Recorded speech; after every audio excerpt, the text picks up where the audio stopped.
KnockBack, the retro and nostalgia podcast, is brought to you by, well, you. If you want to learn how to support our show, go to patreon.com/laststandmedia.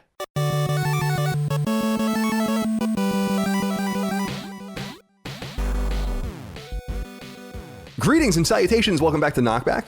My name is Colin Moriarty. I'm joined as always by my brother, Dagan, a Nexus 6 replicant. Moriarty Dagan, thank you for joining me today. How are you? Some would say Dagan skin job Moriarty.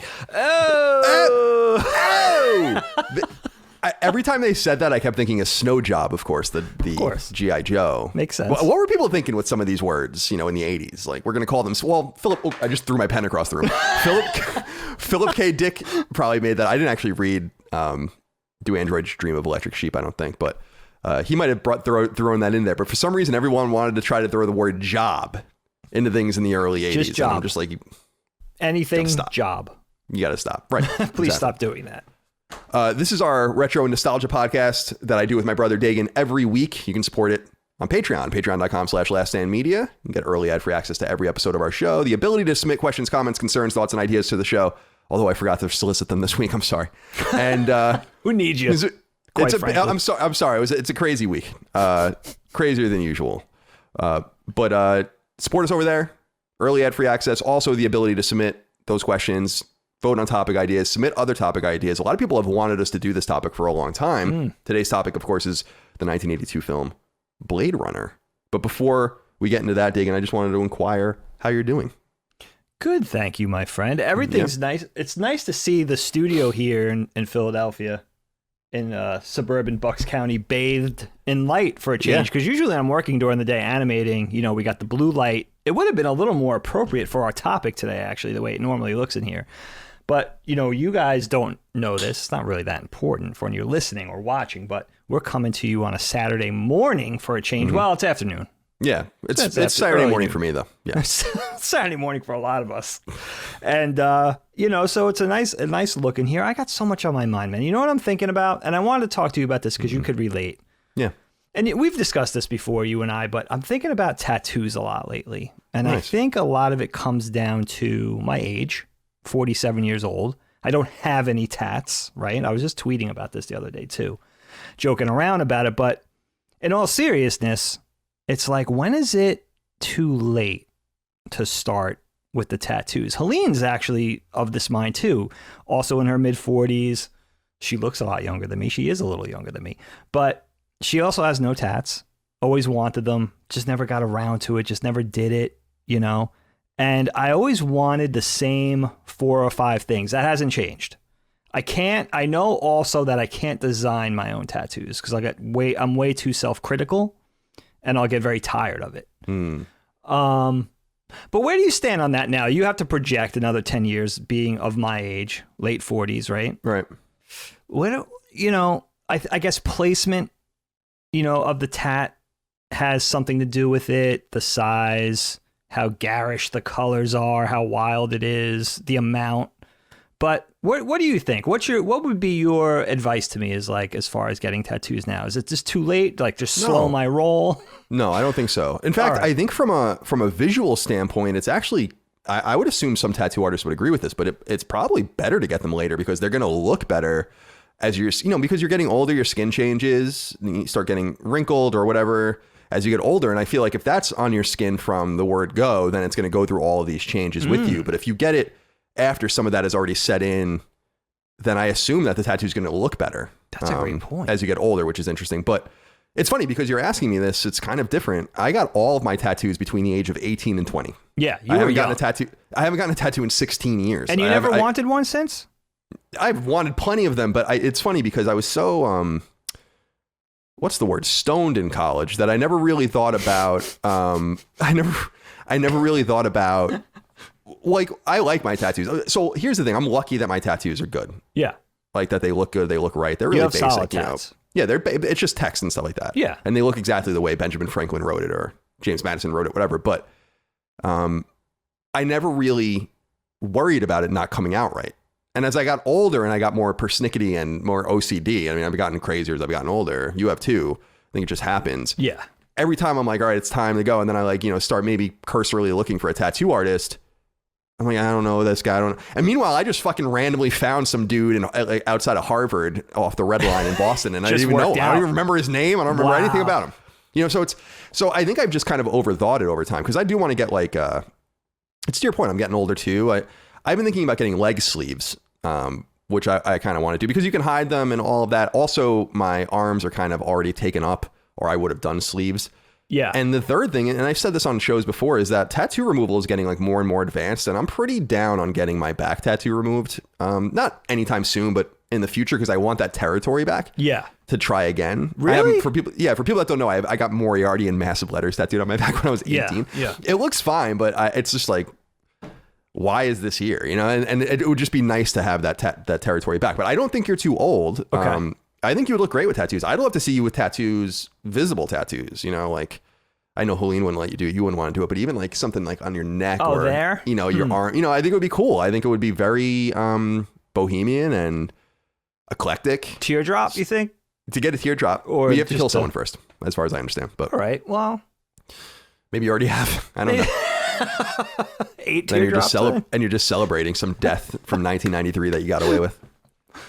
So no, I don't think it's too late, Dig. Am I crazy in thinking that one of the tattoos you wanted to get was something to do with Ghibli or Ghibli, however you say it? That's right? Was it Mononoke or something, or it was those black creatures?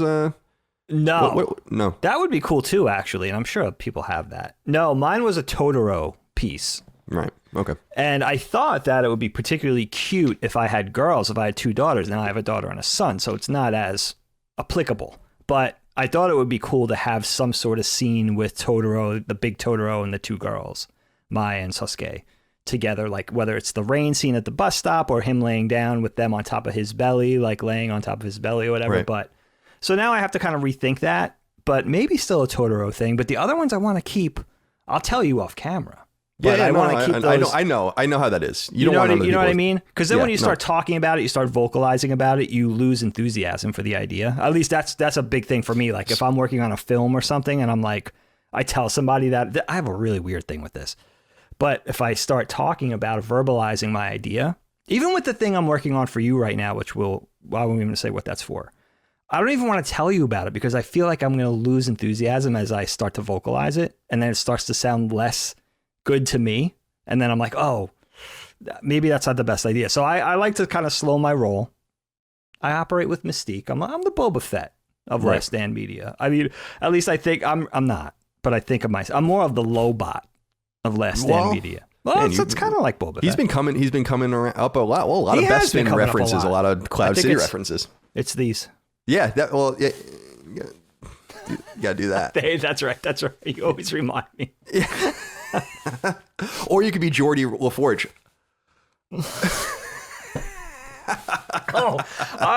That almost made iced coffee come out of my nose. That's like, brilliant. Cut and print. We could just do. That's it. Who's going to top? Who is allowing him to walk around the set like that for so long? Come on. Let me try. Dorks. God, Star Trek. The worst. All right. Yeah. So I'm interested. I understand what you're saying. Yeah. I'm the same way. I'm writing some game scripts right now, and I don't want to show anyone anything yet. In fact, I just keep deleting and rewriting everything over and over again. I'm the worst. I'm kind of like you, where I've said this even with Twin Breaker when we released it. I added all of the dialogue to Twin Breaker 2 days before the game was certified. You did you really? Yeah. Oh wow. I woke up one day and I'm like, I'm actually gonna write twice as much story now, and the game has got to be done in 48 hours. Oh my god. No, those guys. Barry must have loved you for that one. Oh yeah, he's a huge fan of me. All right, Dig. Is there anything else to say? I don't know before we get into the topic. I love your point about the already pre-aged skin for a tat. You know, because maybe I just kind of go with like Yoda or something with like, well, I have this particularly wrinkled spot on my skin. Maybe I'll just do a Yoda face there. What else is cool that's like old and wrinkled? One of the Golden Girls. Or maybe all the Golden Girls. Yeah. Right? You want Rose? Yeah. Rose. I think I would love it. I mean, it would be cool, man. I always think really random tattoos would be cool too. Like just shout outs to random things. Like you got a tattoo of, IG-88 or something. Because everyone always gets like, a rebel symbol, an imperial symbol. Yeah. Luke or a lightsaber or something. It would be cool to just get like little random icons. That's a great point. Something a little off the beaten path. Maybe you go with the Dengar tat. You can go with the Dengar tat. Go with the Dengar. He was in. I told you, one of the greatest revelations as an adult was when I realized he was in Jabba's palace. I almost couldn't believe it. I spent like an entire day at IGN investigating because I'm like, I can't believe he's in. There's no way he's in Jabba's palace. Dengar's not in Return of the Jedi. I swore up and down, I'm like, you're wrong. You're totally wrong. Isn't that so cool? And they probably just had the costume laying around. It probably wasn't like this thing where it's like George is like, we got to get some of the other bounty hunters in here. It'd be so awesome for a little mystique. No, in the he's background. not cool enough to even know that would have been awesome. No, he doesn't even know who Dengar is. I'm pretty sure he does. No, if you took all 6 bounty hunters, like, George, can you name all these guys? He would definitely stumble. Yeah, I think. Because I don't think he even named them in the, that was a script written by someone else. So he's like, I don't know. I don't care. Can we make action figures out of them? Yeah. I was so annoyed when they did the new Power of the Force figures in the mid 90s and the late 90s, and they just refused to make an IG-88 figure for many years. Yeah, and then they released him as part of the Shadows of the Empire line, which was even weirder. That's strange. Because he was in the game. He was in the N64 game, right? Yeah, in the book. And he's in the book. Okay, and you know what? Those were the figures, the iterations of the figures that were more buff. Is that them? Yeah. You couldn't make them more buff IG-88. Yeah, they did because everyone makes fun of Luke and Leia from that. Especially Leia looks like, I think they call her like monkey face Leia or whatever in the collecting scene. She looks ridiculous. It's horrible.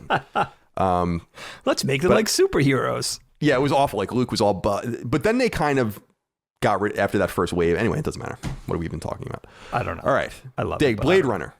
Here we go.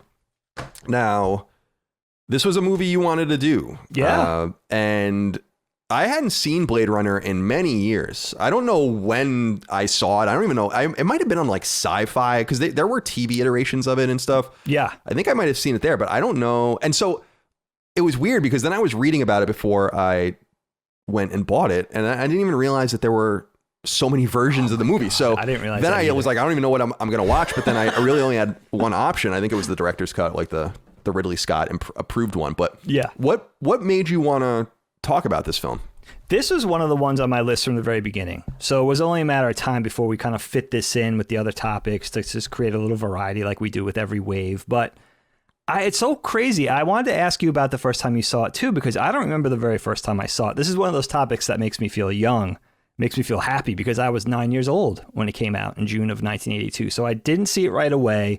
I remember it floating around on cable in the mid 80s, like whether it was HBO, Showtime, or Skinamax, whatever, which one it was, but it was on a lot on television if you had cable, if you had the old cable box during the mid 80s, but also, just going in those trips to the video store, seeing the VHS box art on the shelf. It was always around. But you know who introduced it to me, and she comes up again in our podcast. We have to honor her. Miss Parry, our beloved, we both, high school English teacher that we both had, Colin and I both had. I don't remember if it was AP English or creative writing, because I had a creative writing elective, I think both in my junior and senior year. So I don't remember which one it was in, but we did a little sci-fi lesson part of the year. And I remember we watched THX, George Lucas's THX 1138. We watched 2001, A Space Odyssey. Oddly, we watched Kubrick's Dr. Strangelove as well. I don't know why that was tied in. And then Blade Runner, which we also read the Philip K. Dick novel, Do Androids Dream of Electric Sheep. And that was whole part of the lesson. And that was introduced to me. Blade Runner that might have been the first time I saw it as like a 16, 17-year-old in high school. And it was such a great time period for me. The timing was awesome, the way it dovetailed, because I was discovering OAV anime at the same time. So things like Akira, things like Bubblegum Crisis, which is highly inspired by Blade Runner.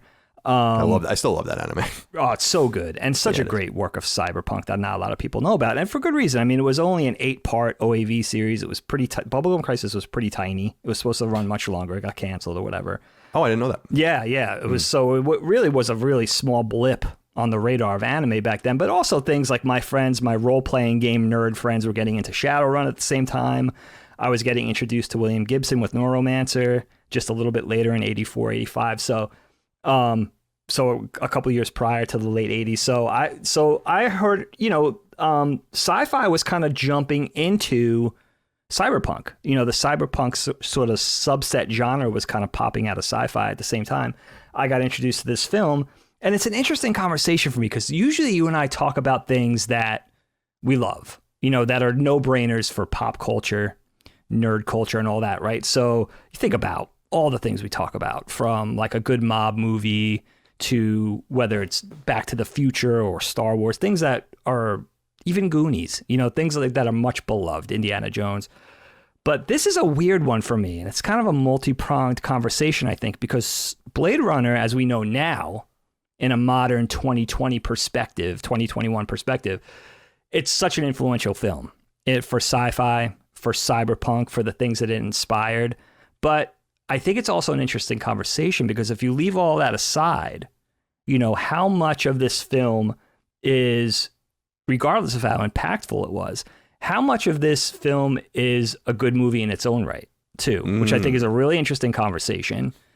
And, also it takes on now this whole new resonance of like a 1980s nostalgia for me, too. Ironically, because it's a futuristic movie, it still holds up in many ways, but it just feels very emblematic of the 80s for me. I'm very nostalgic for this movie now. So I think there's a lot to say about it. And I think the most interesting part, maybe one of the most interesting parts of the conversation, besides Ridley Scott and besides the visuals, is, what is it, how much of this movie is still held up because of how much it inspired of the things to come, media, movies, TV, comics, video games, of course, but also, just in its own right, how much does this movie hold up? Is it a good movie? And I think that's an interesting sort of dichotomy for us because it's not something we usually talk about. Usually it's like, this thing is so great, let's go in and break it down now. This is a different kind of conversation, I think, and I think it should be interesting. Yeah, I think you said it very well because you can examine the film. To me, I think the film's really interesting. I was really very riveted by it the entire time. It's perfect runtime. The director's cut, a little short of 2 hours. Yeah. By the way, the film came out June 25th, 1982, made for a pretty big, at the time, budget of $30 million. Not a huge hit at the time. Took time for it to find its way. To me, the thing that is interesting about the movie is not only the film noir kind of setting that they have going on, or at least the look and the aesthetic. You can barely see anything in the movie a lot of times, which I really get annoyed by sometimes. But in this movie, it makes a lot of sense because they play with light so interestingly. But I'm much more riveted in some way by Philip K. Dick and the different things that this book and a lot of his other works touched on that are so salient today. It's almost insane how a man, Philip K. Dick died in, I wrote this down, he died in 1982. He died right before the film came out. Yeah. And he was only 53, which I didn't know. I thought he was much older than that because he wrote so much. Wow. And it's one of those situations where you look at a guy like him and you're like, how did you not only, it's kind of similar to Rod Serling and other guys where it's like, how did you not only know that this was interesting, but that this entire kind of tapestry of hypothetical questions we can't even imagine would be interesting? How do you deal with androids and memory and enslavement of machines and genetics and making I love that scene when Tyrell is telling him how like they built all this stuff in like where there's nothing they can do for them, memories and the ephemeral nature of interpretation and seeing things and how those things are lost. It reminds me a lot of the other things he's done. I mean, if you think about stuff, I think Minority Report is a good example where he was thinking about what would happen if a crime was committed in your mind before you even did it. Like future crimes and thought crimes and stuff like that. Like, how can a person, in other words, just check these boxes? And now we fast forward to today when we really are working on making androids basically, and the singularity and Ray Kurzweil and all of that. And suddenly every one of these questions is relevant. That's the thing that I think is so interesting about it. Yeah. He wrote Do Androids Dream of Electric Sheep in 1966. This movie's loosely based on it. As far as I understand it, a lot of the things are changed, but the movie takes place in LA in November of 2019. I lived in LA in November of 2019. It did not look like this, although it was kind of did. Close. Kind of did. So, and also a lot of the other things in the movie I just wrote all this stuff down. Like there's a lot of insinuation the fact that there's a lot of Asian people, for instance, and a lot of Asian iconography, which is so famous and has worked its way into cyberpunk generally, it suggests a global society. It can even suggest America having been invaded or taken over. They don't really get into that sort of thing. So there's just so much about the aesthetic, the influence, and all of that, apart from just the film itself, where I'm just so fascinated by the questions. And of course, it culminates at the very end, when the android says, all these moments will be lost to time, like tears in rain. It's an amazing line, and that alone, I think, is worth examination. So absolutely. So there's so much here to really dive into. But in terms of the film itself, what do you make of the aesthetic, that the film noir and kind of the darkness and the very clever playing with light, but almost not being able to even see? Also, I watched the director's cut, and so I don't remember this at all, but apparently Harrison Ford had like a ton of voiceovers that I don't even know anything about for like exposition, which so I never heard of that. Anyway, so talk to me a little bit about like what you think about the structure of the film itself, how it looks, and how they interpret these various parts of the story. Yeah, I always wanted to see that one iteration. I watched YouTube clips of some of that, some of the explaining, some of the narration that they had Harrison Ford come in and read, and then he didn't like the idea, and then sort of supposedly read it bad on purpose because it's pretty. He says he didn't sandbag it, but apparently he did. But they used it anyway. Yeah. And I think because some suits at Warner Brothers thought it was, the movie just needed some explanation and some exposition. Felt like audience would be confused. So kind of came in and thought the narration would help in that, but it's a mess. So yeah, the 2007 final cut, quote unquote final cut, which was Ridley Scott's only fully approved cut of the film. It's on HBO Max right now. At the time of recording, you could watch. I think it's the best version, but the look of this film is all to do with, I think, what makes it hold up for me. In fact, as much as I love some of the characters, and especially the stuff with the replicants, I think my favorite shot in the entire film is that opening push in on Neo, Los Angeles, 2019 Los Angeles, from the suburbs. You see the Tyrell Corporation towers in the distance, but it sort of pushes in from the suburbs. And this is one of the things that the book gives you a little bit more perspective, that the suburbs were basically taken over by the infrastructure needed to power the big cities like Los Angeles. So the suburbs basically became this expanse of just power plants, incinerators, like garbage incinerators, and refineries. So they are all to do with having, supporting the inner workings of these cities, these metropolitan areas, which I think Ridley Scott said, or maybe the book indicates this too, that just 2019 Los Angeles had like 106 million people. It's like super overpopulated. They don't have, they don't have supplies. All the animals are extinct. They're completely. I love all of that. Completely like can't support the infrastructure. They can't support the amount of people. But the visuals, talk about a movie in terms of atmosphere and lighting. And supposedly one reason for reading the book, or at least investigating some of the stuff behind this movie, which this movie kicks in, you get this world, and you're like, immediately for me, I'm like, I have to investigate as to, how the world got like this, not just with characters like Deckard and stuff and sort of his origins, but like, how did the world become this way? So supposedly there was a world war, a nuclear holocaust called World War Terminus. And that's how the world got like this.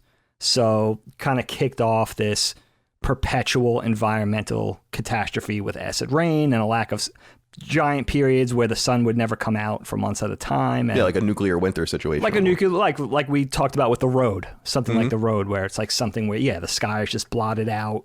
There's no sunlight. People are trying to protect themselves from this, hazardous environment, acid rain, perpetual acid rain, and all of this.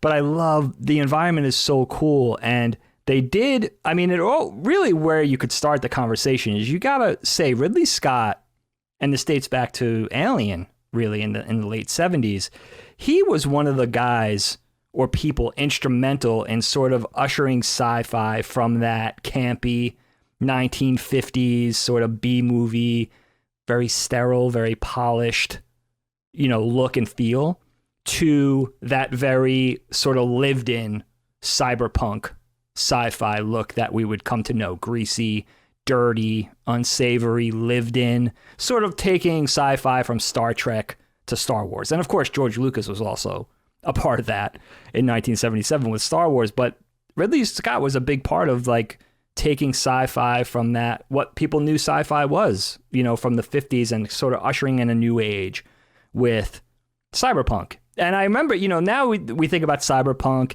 it's like a whole big genre between games and books and movies and films and TV series and all that. But I remember, and now we think about defining it as high tech, low life, and that's a whole thing with usually some sort of dystopian atmosphere where people are oppressed. You know, it's a period of really high technology, but the people are living poorly. They're impoverished, they're oppressed. There's probably a small subset of people that get to live, you know, like the 1% that get to live in lavish surroundings, but most people are just fighting for their daily needs. But I used to think of Cyberpunk as sci-fi centered around young people. You know, I think about things like Akira or Bubblegum Crisis or Neuromancer or Shadowrun, where it was like, I used to think it was like sci-fi centered around teenagers. Blade Runner was the first thing where I don't think there's a single kid in the entire film, not even in the backgrounds, right? Yeah. So, which you could read into as being part of the story as well, right? You know, exactly. No animals, endangered animals, robotic animal people. You know, having a live animal was like the biggest. It was like having a 10-carat diamond necklace. Like that was having a live animal was the ultimate status symbol in this world because they were gone essentially, or you know, highly endangered if not extinct. But I love, you know, the visuals. You know, so that's the first thing, is ushering in this lived-in world where, you know, traditional sci-fi was very white, very sterile, very sort of, it almost looked like an appealing thing. Like, oh, the future is cool. It has all these blinking lights and everything's white. And we get to wear these vinyl suits with high collars and all this kind of stuff. Ridley Scott was like, no, we're going to make it real. And George Lucas and those guys, William Gibson was a big one for this too, was like, no, this is going to be something much more believable. You know, think about a third world country, but with, you know, high tech, you know, very highly advanced technology.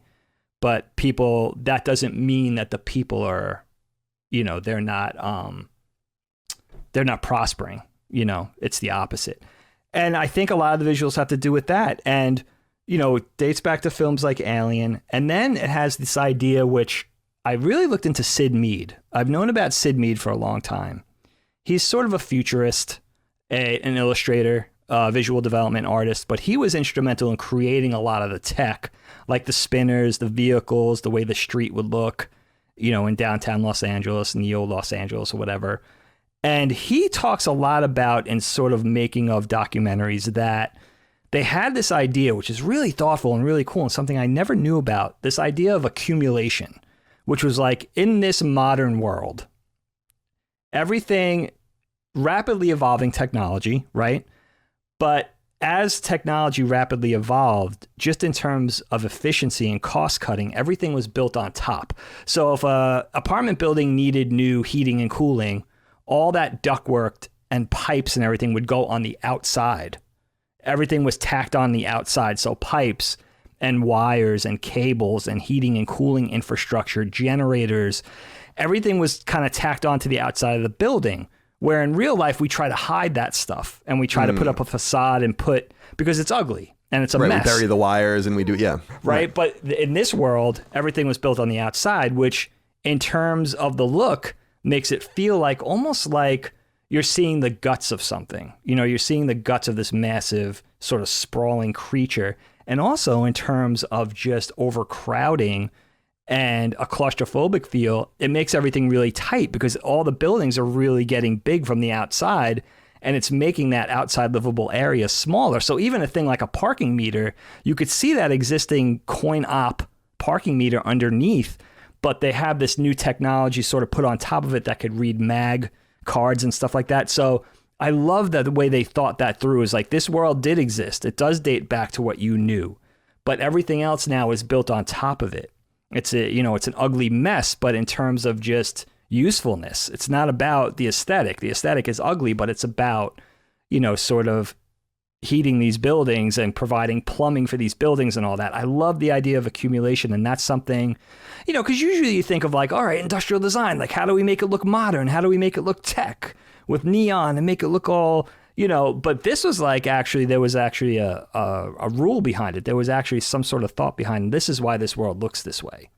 And I love that. And then also, you know, they did a thing too with, in terms of just dynamic environmental elements, which I read about and then went back. And when you watch the movie, there's always something moving in the shot. It's very kinetic. It's very dynamic, whether it's cigarette smoke or mist or fog or running water down a window, rain or snow. There's always something moving. There's always some sort of environmental element that's not static, that's alive in the shot.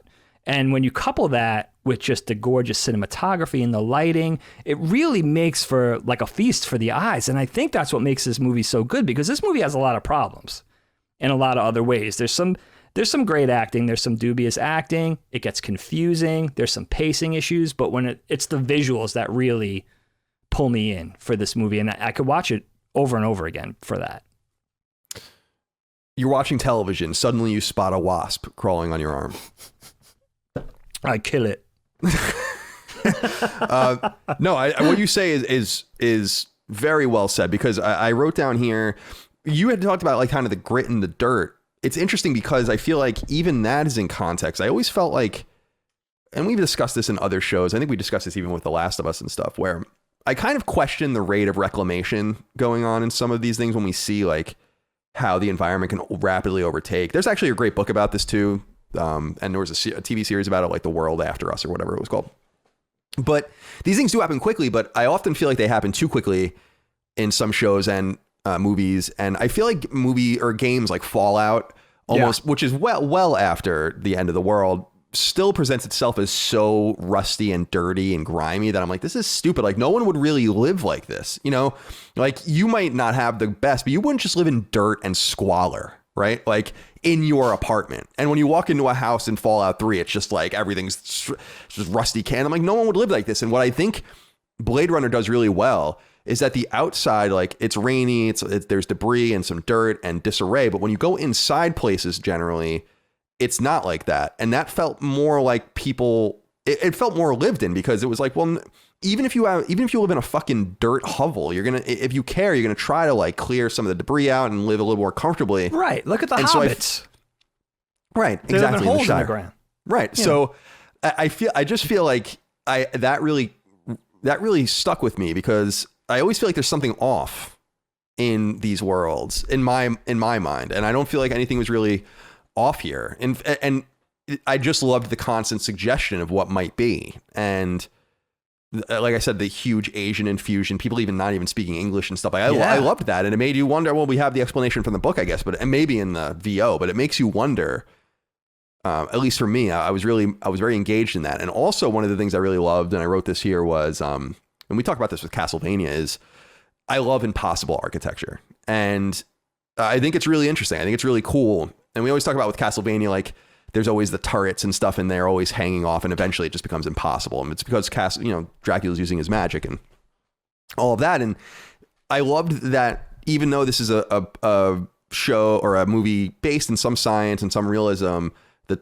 Tyrell Corporation's building, the pyramids, they have these things on the outside of them that arc up, and they're just like pieces of slanted building, and they're impossible. Like you couldn't build something like that. And like, I don't know how that would be possible. And I just love stuff like that because it still made sense. Yes. And good point. You could see the haves and the have-nots and the smokestacks and the just incredible smog. I love that they picked LA too, because it would be most believable for something like that to happen there, because it's already so polluted and so overcrowded and overrun. And you can only imagine in a situation where there's some sort of nuclear catastrophe in Los Angeles, how oppressive it would become there, from the weather and the overpopulation and the sprawl and the lack of power and all of those kinds of things. I'm so glad to not be there anymore, because it was crazy. I was always so paranoid about that. So I'm really glad that, right? Like not having any animals to eat, or having to farm those now artificially. Like there's so much in this movie that I want to know more of. And the companion fiction I never really jumped into.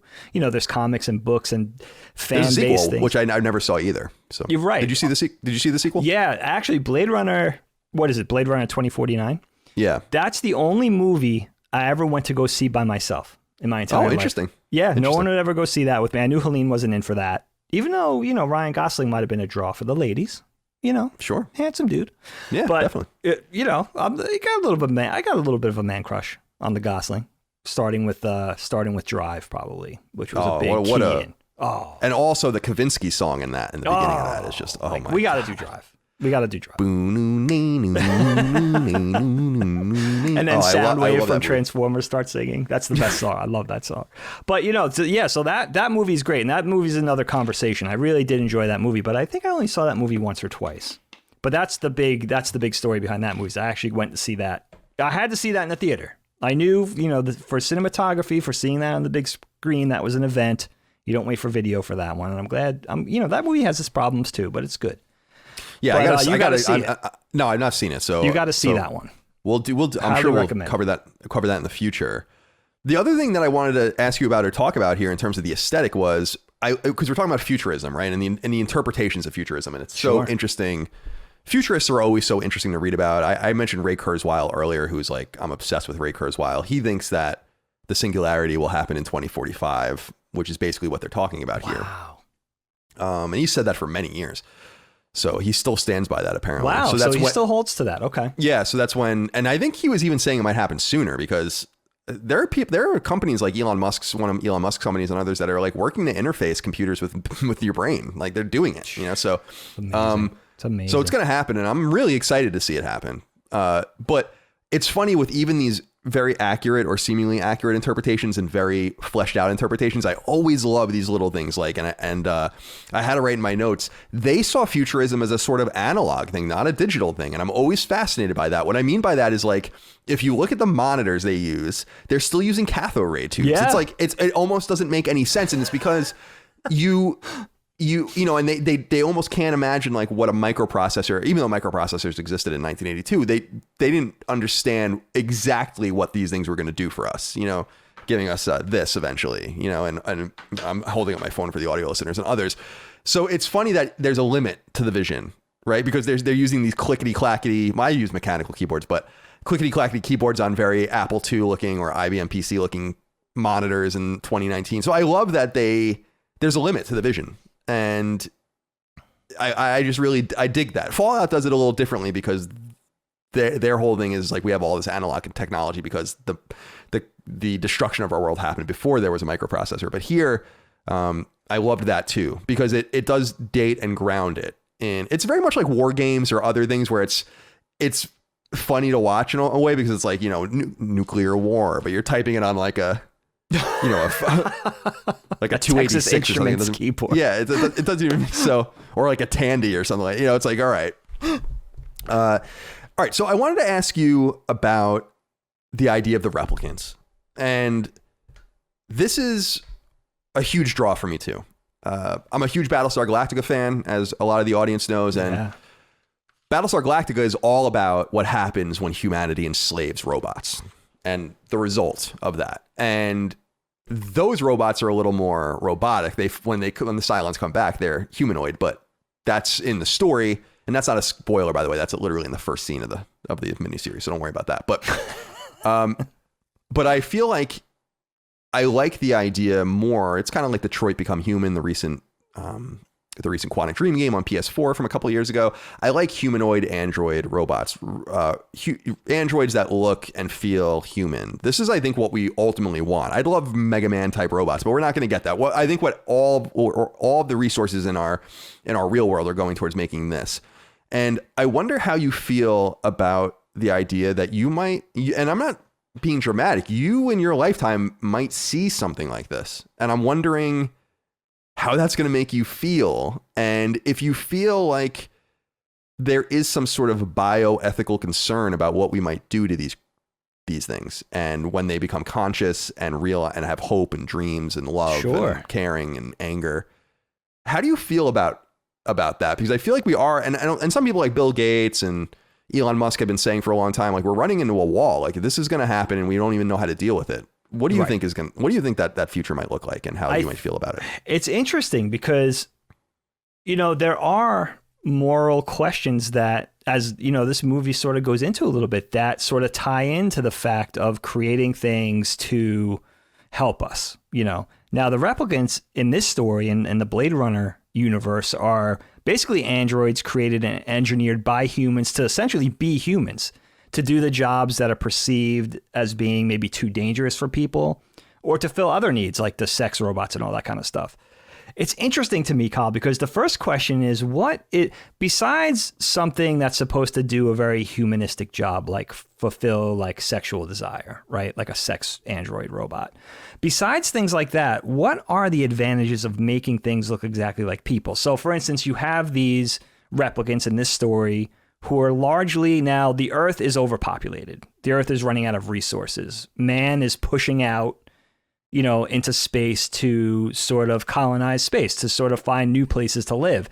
And it's said that the replicants are largely utilized for this purpose. You know, they're used for off-world colonization, exploration, construction.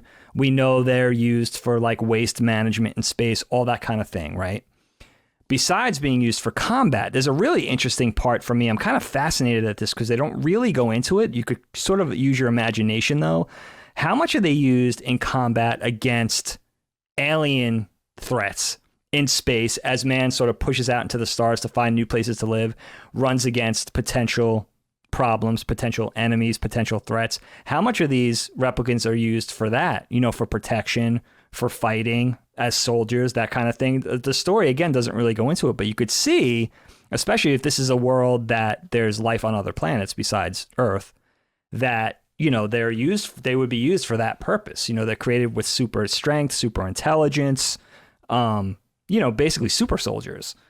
But, you know, so what is the advantage of making them look and basically be people? So what you're doing as people, as human beings, you're creating these other artificial human beings, but you're creating it in the spirit of this thing completely operating like a person. And then with the complete oversight of failing to realize, for instance, with the replicants in this story, that if you make a human life or a humanistic life, they're gonna fight to live. They want to be alive. They fear death. They don't want to perish. You know, that's a very human instinct. So you're embedding all of these humanistic things inside of these androids. And then when they find out, your heart kind of goes out to these replicants, because when they find out they have an expiration date, they sort of go off the reservation. And then you understand, well, they're people. You know what I mean? They think they're people. So if we found out we had an artificial, you know, we got here, we're enjoying ourselves, we're kind of, you know, I guess sort of developing some sort of sentience, right? And then all of a sudden we're like, oh, but you only get to live for 4 years. You could imagine that would have some sort of an impact, right? So when they find out, you know, hey, you have an expiration date, you get to live for 4 years, and then you're out of here. They sort of fight, you know, they sort of fight for life, and then they return to Earth where they're not supposed to be, and they sort of try to hide out and try to get to the bottom. You know, guys like Roy and Priss, they try to get to the bottom of what's going on. It's also very interesting that the replicants are made and manufactured and then sent off-world. It's almost like they know that there's an inherent danger in having these things around people. So they're supposed to be in a place where they're interacting with, I guess, a small number of people off-world, or maybe no people. So even though they are human, essentially, they're not supposed to really cohabitate or be around with people. They're not supposed to be mingling with actual humans, which I think is really, really interesting. And it does pose all of those questions, all of those moral questions, which really leaves you in a quandary of, well, they're made, you know, these things are designed for efficiency. They're designed to do a job. They're designed for a purpose, to get something done, to fill a need. But there are a lot of inherent dangers that come with that. If you don't want people, if you don't want to send actual people, astronauts or whatever, into space to explore and to colonize and to fight any potential alien menace, and you want to have these things, these androids, go in place of humans, I understand the concept of that. But wouldn't it be better to just make, you know, a fighting machine and a construction machine and a waste disposal machine? Like Mega Man. Like, yeah. Right, exactly. Oh, right. And then you can have a scientist reprogram them. Good point. And then you have Mega Man.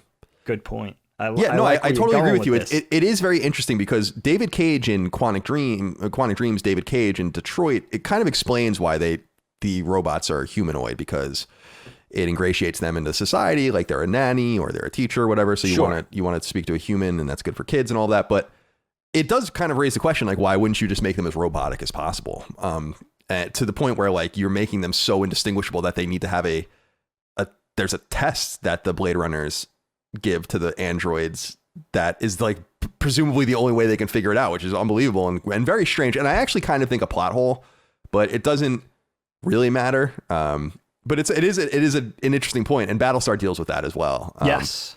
But I wanted to talk to you a little bit about this Voight-Kampff thing they make up. It's a made up series of tests. You're reading a magazine. You come across a full page nude photo of a girl. You show it to your husband, who likes it so much. He hangs it on your bedroom wall. The girl or guy is lying on a bearskin rug. And that's it. That's the end. So what in the movie, what this basically is that the Blade Runners sit with presumed androids, replicants that they're searching for to kill or capture. And the only way in this world, and this is where things get a little weird, because you'd think you would just be able to say, like, let's just take your blood, and there's, like, some indicator. Because they even think about, like, when there's that really great conversation between Roy and Tyrell at the end where, and you could see Roy is, like, he's displaying his superhuman intelligence, because he's like, well, what about this? What about this? What about these really deep genetic solutions? And they've thought of all of these things, but they didn't think about some way to put in their blood, like, just take a blood test and you can tell if it's an android. Anyway. So that's a little strange. I don't really understand that, but it is cool because they create this test, and the test, they sit down and Harrison Ford says that it takes them between 10 and 30 questions, or 20 to 30 questions typically, to figure out if someone is a human or not. This to me is actually one of the coolest parts of the plot. And I like the way they explore it. And when they bring in the female replicant, Rachel, and it takes them 100 questions to figure it out, you realize that the technology is getting more advanced. What did you think about this particular solution and kind of the weird shit they're asking about wasps on their arms and the killing jar of butterflies and all of that? I love the writing, and I love the intent.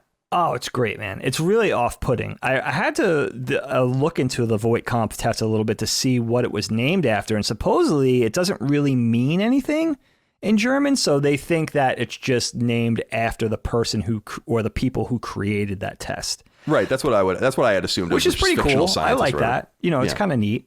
And, I think Sid Mead was saying he designed that, and he wanted the actual physical design of it to look something that was a little off-putting and menacing and weird. But I love the idea that these things, these androids, these replicants, are created with such exact human detail for, from A to Z, from the surface all the way in, that you have to ask these super nuanced questions just to identify if they're people or not, or robots. That's a pretty cool thing, and it's pretty chilling because the technology, it really means with Tyrell Corp and whatever else is going on in this world, the technology is getting so far ahead of what an actual human is able to detect, that you could imagine that if things keep evolving at this pace, it's going to get pretty ugly, pretty soon. But I love having developed these, there's these people, these Blade Runners, which are special police that go out to hunt and identify these replicants and eventually retire them, which is essentially kill them or take them out of action.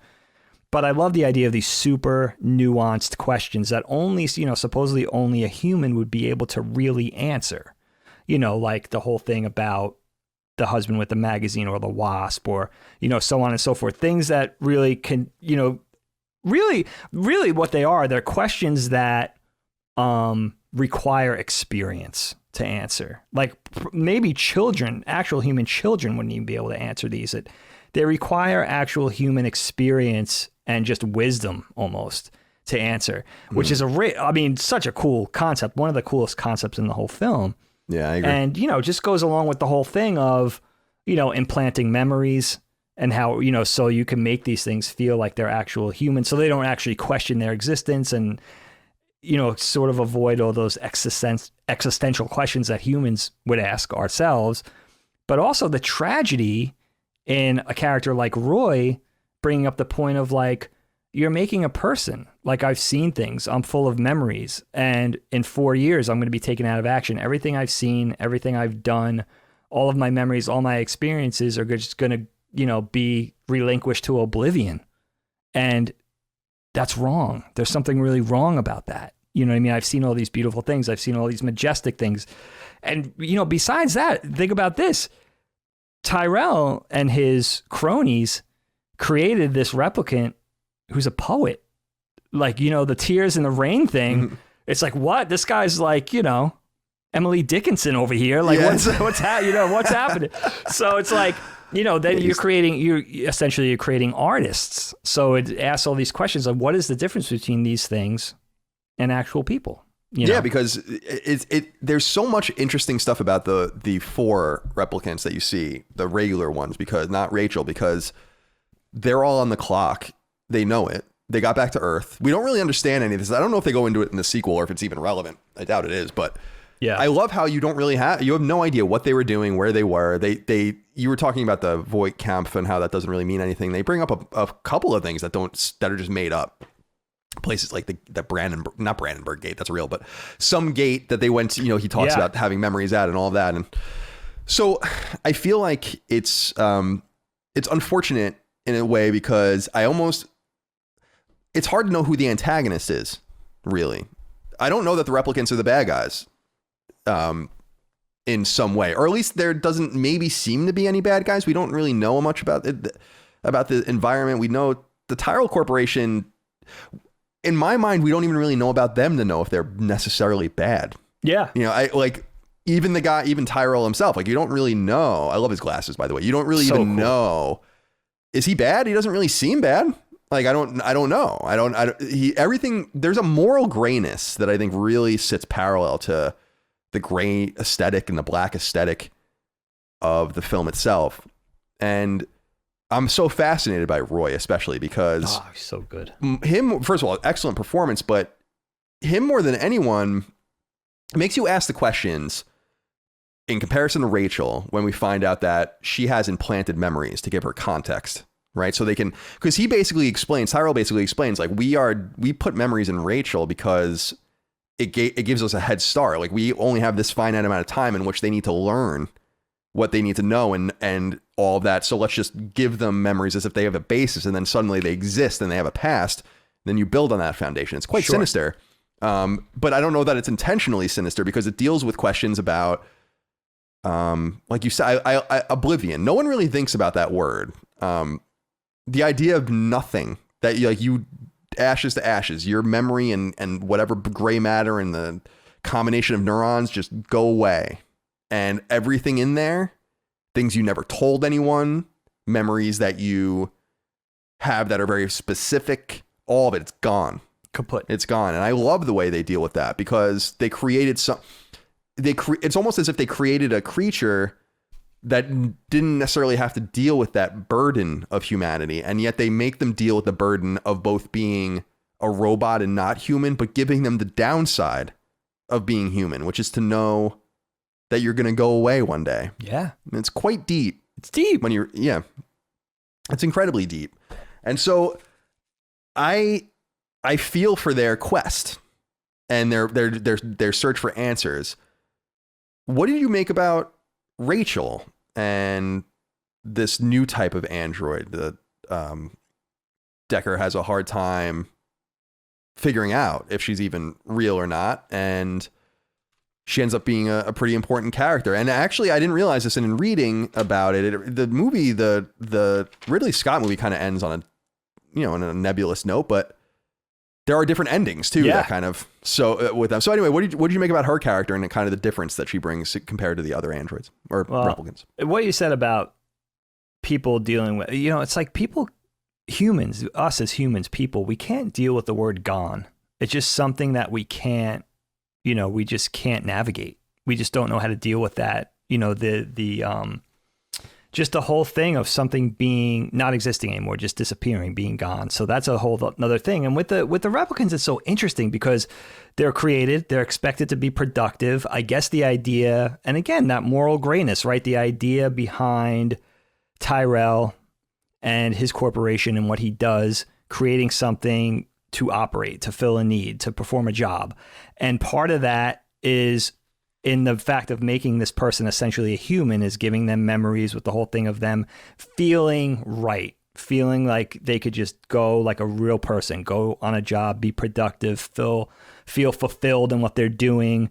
And in the spirit of probably efficiency and productivity, just sort of embedding that with them in the wisdom of like, this has to be a fully functioning human in order for this thing to be productive. But then also like, you know, again, not really the oversight of not realizing you're giving them intelligence. They're going to, which was probably all to do with that 4-year expiration date, but they were smart enough. You're making these things smart enough to figure it out sooner. They're questioning it. And then also you're giving them this super soldier thing, right? So they're solving it, even though they're smart enough and they want answers and they're scared and they don't want to die. They're solving it the way you program them to solve it, which is by using violence, right? By actually coming and murdering. Because Roy is not just looking for questions.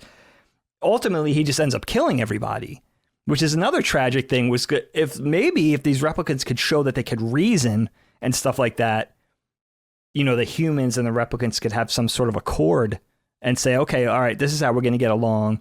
You're right. Let's see if we could handle this. Let's take this expiration date off or whatever. But the replicants are just coming for blood, basically. You know what I mean? Yeah. Which is all to do with the way the humans made them. Right. That's a great point because they're made in their image. And, right. But it is also interesting if there could have been some sort of accord in terms of like, we can't do anything for you, but we can do something in the future. Right. Because I love how there's a failsafe. Like the guy, I don't know, maybe he's lying. Of course, this is also pre-DNA. Like we knew DNA existed, but we didn't really in the early, well, certainly in the 60s, we didn't understand it. In the 80s, very loose understanding of what was going on with the genome and stuff like that. And so they're talking about things that it would be interesting for them to be able to go back in and kind of rewrite that with context with just a few decades later when we really understood how they might have been able to manipulate those extra people and all of that. But I love that. But I like how they have a failsafe where they're like, there is no answer for you. It creates and it adds to that sense of, like you said, oblivion, because there is no hope. And I wonder if they knew that all along, like that there's no hope.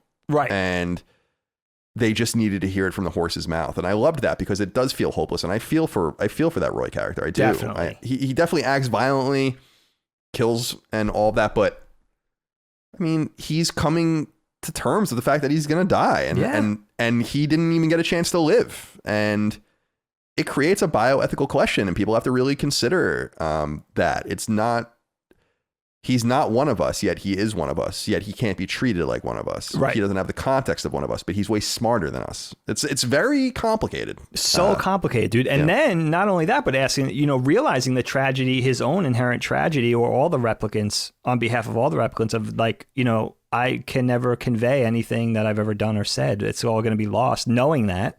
And then also having the capacity to be good.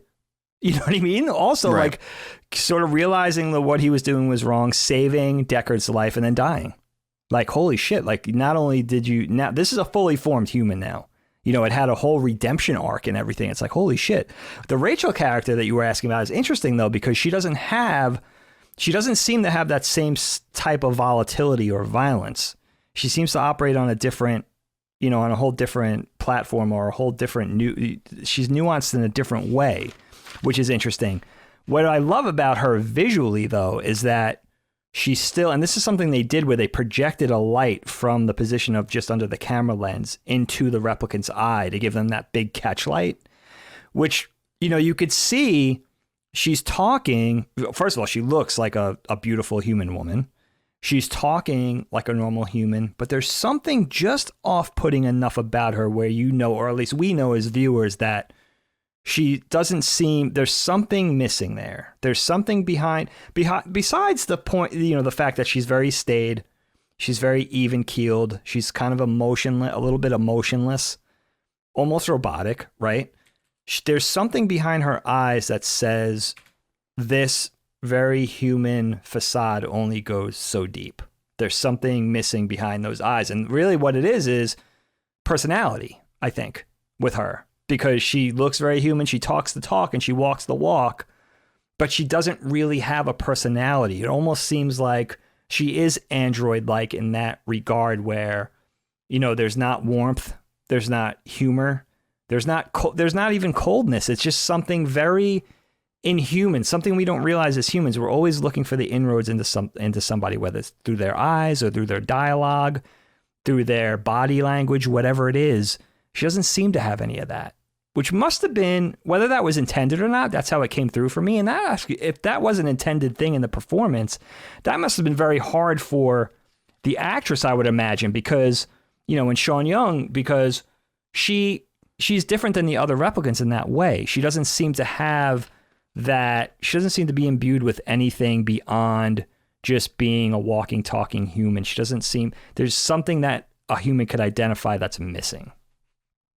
Well, let's talk about some of these performances. I mean, we haven't really done that yet. I mean, Harrison Ford, of course, Rick Deckard, and we'll talk more about Deckard as the hypotheticals on if Deckard is an android himself or a replicant himself. we can talk about that at the end, because it was interesting. I didn't even consider it until I started reading some of the theories that are going on. But I was noting to Micah when we were watching this, I was like, this is peak Harrison Ford, because when you really think about it, he does Empire, Raiders of the Lost Ark, Blade Runner, Return of the Jedi, and Temple of Doom.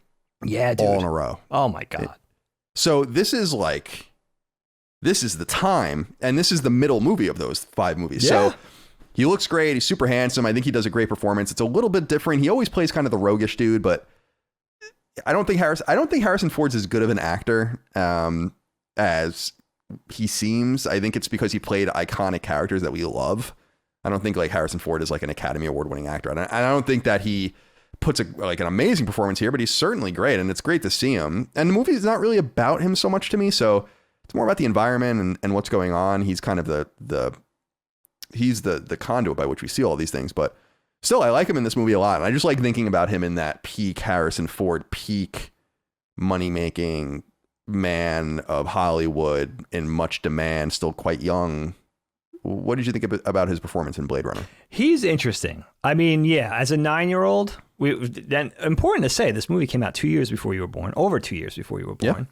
Yeah. And yeah, really important point. With Star Wars in 77, Empire, Indy, right before this movie. So as a 9-year-old, we were going to be on board for some Han Solo and Indy. That this would have been a movie. It was would have been a huge draw for someone just slightly probably older than me at that time. Yeah, I was going to say, do you remember being drawn, because you didn't see it in the theater, but do you remember being drawn to it? Or no, but you know what? Even though Harrison Ford, you think of American Graffiti and all the things he did that were not Star Wars or Indiana Jones, even up to that point, even up to the early 80s, and certainly through the 80s, that would have been a weird look for us. It was like, we would have just thought of him as Han Solo or Indiana Jones because he embodied those roles, and they were huge pop culture mainstays for us and everything like that. So I could imagine that there were 11, 12, 13-year-old kids at that time that would go just because, that would be their first time seeing Harrison Ford outside of those movies. Maybe even thinking this is another Han Solo or Indy thing, or it's going to be the same type of thing, or it was just enough. Star Wars was such a huge thing back then. It would just be enough to see Harrison Ford in something else, especially to fill the gap between Empire and Return of the Jedi, let's say, as you're waiting for Jedi to come out in 83 or whatever. But you're right about Harrison Ford. I think even when you see dramas that he did a little later, like Witness or The Fugitive, certainly he's back to the action hero thing and all the Tom Clancy stuff that he did. Yeah, Air Force One and all that. Into the 90s, yeah. There is he's extremely handsome. I think he has an everyman quality about him, and he has a huge charisma. I mean, his charisma is very Han Solo-esque. I mean, that's just almost like who he is, especially a younger, Harrison Ford in his 30s. Late 20s, I would say through mid 40s, Harrison Ford. Very charismatic. And not particularly a great actor, but a certain brand of acting that we talk about in the show sometimes. Deckard is a sort of a polarizing character for me because I enjoy Harrison Ford's performance. I think he's just likable. He's just good at what he does, his thing, his brand or whatever. But there's no real development for the Deckard character. Just like being plopped into this world, we kind of come into Deckard, we're introduced to him sort of cold. We can really only make guesses as to who he is. We don't really know what motivates him. We don't really know what he wants. We know that he's this sought after Blade Runner cop character who the police department, the LAPD, basically calls back in to do this job. So out of semi-retirement or whatever. So we know he's good at what he does and they need him. But beyond that, we don't really know anything about him. So to anchor a whole story around the character, and I think that also plays into a little bit of the moral grayness, asking who the good and bad guys are. And also, I think making the replicant characters especially a little more interesting. Because Deckard isn't really... We're interested in getting to know him, but we're not given much with the character, unfortunately. What about... Yeah, because you had already brought her up. Sean Young as Rachel, I think she does a really great job in this. One of her first roles. I mean, she's still around. And I think people would know her probably best from... She's in Ace Ventura, but if you've seen Fatal Instinct and Wall Street and stuff like that, she's in those, and those are great movies. And she's still around. She's still working. So, and she's in Blade Runner 2049, as I understand as well. Yes. But oh no, I think Rachel's in it, but it's played by a different actress. Don't quote me on that. Oh no, the Rachel character is in it though. Yeah, Rachel clone, likeness only, acting coach to substitute actress. Gotcha.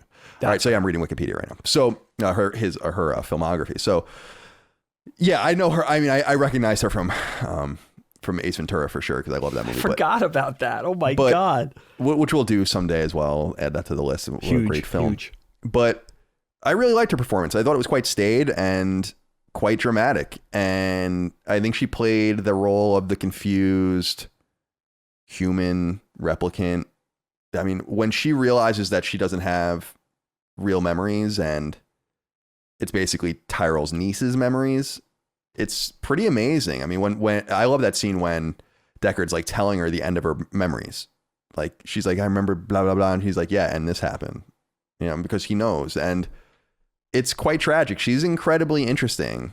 You feel for her. I wish we saw her a little more, actually. Yeah. But we don't quite see her. Maybe it leaves you wanting a little bit more, which is nice. But what did you think about Sean Young? Yeah, great performance. I know she was relatively new, not really a thing, an upstart at that time. They didn't want her. I think Ridley Scott was one of the actors that he really fought for getting in the picture. And she's great. I mean, she does a great job at being that. She's an important character because that's when we find out, as you said, that's when we find out that these memories were implanted. It was Tyrell's niece. They were artificial memories implanted in this thing. And she has to deal with that. And she deals with it in a different way than the other replicants that we meet. She has to sort of navigate that, having that wisdom now and then trying to move forward with knowing that, the whole thing with the spider and the way the baby spiders ate the mom spider and the fact that just through nuance, she would, she had the realization of, oh shit, these must not be my memories, really interesting. But mostly what I love about her is, the visual, the way she looks, the way she seems she really just kind of reads like a very put together woman of her age, maybe a businesswoman, beautiful, but elegant. She's got a pinup kind of quality to her, I think, in some way. Definitely. And you can see through her outfits and her hairstyles how, especially her, inspired certain anime to come, a huge thing with the visuals in this movie. Again, the wardrobe and the hairstyling and all that kind of stuff. But I really love maybe her more than any other character. Maybe the Priss character too. Maybe it's the female replicants. But just having that huge catchlight projected in her eye that makes it look like a little bit, it reads like, okay, this is a human with just a few lingering, gives you a little bit of a lingering doubt. Gives you there's a couple of tells in there that makes it look android-like. And you really feel for the character because she's just provided with this information that's just, staggering. I mean, it's world changing. Can you imagine if somebody told you that? You think you're a person and you're a robot? I mean, it's the ultimate, spoiler. It's unthinkable.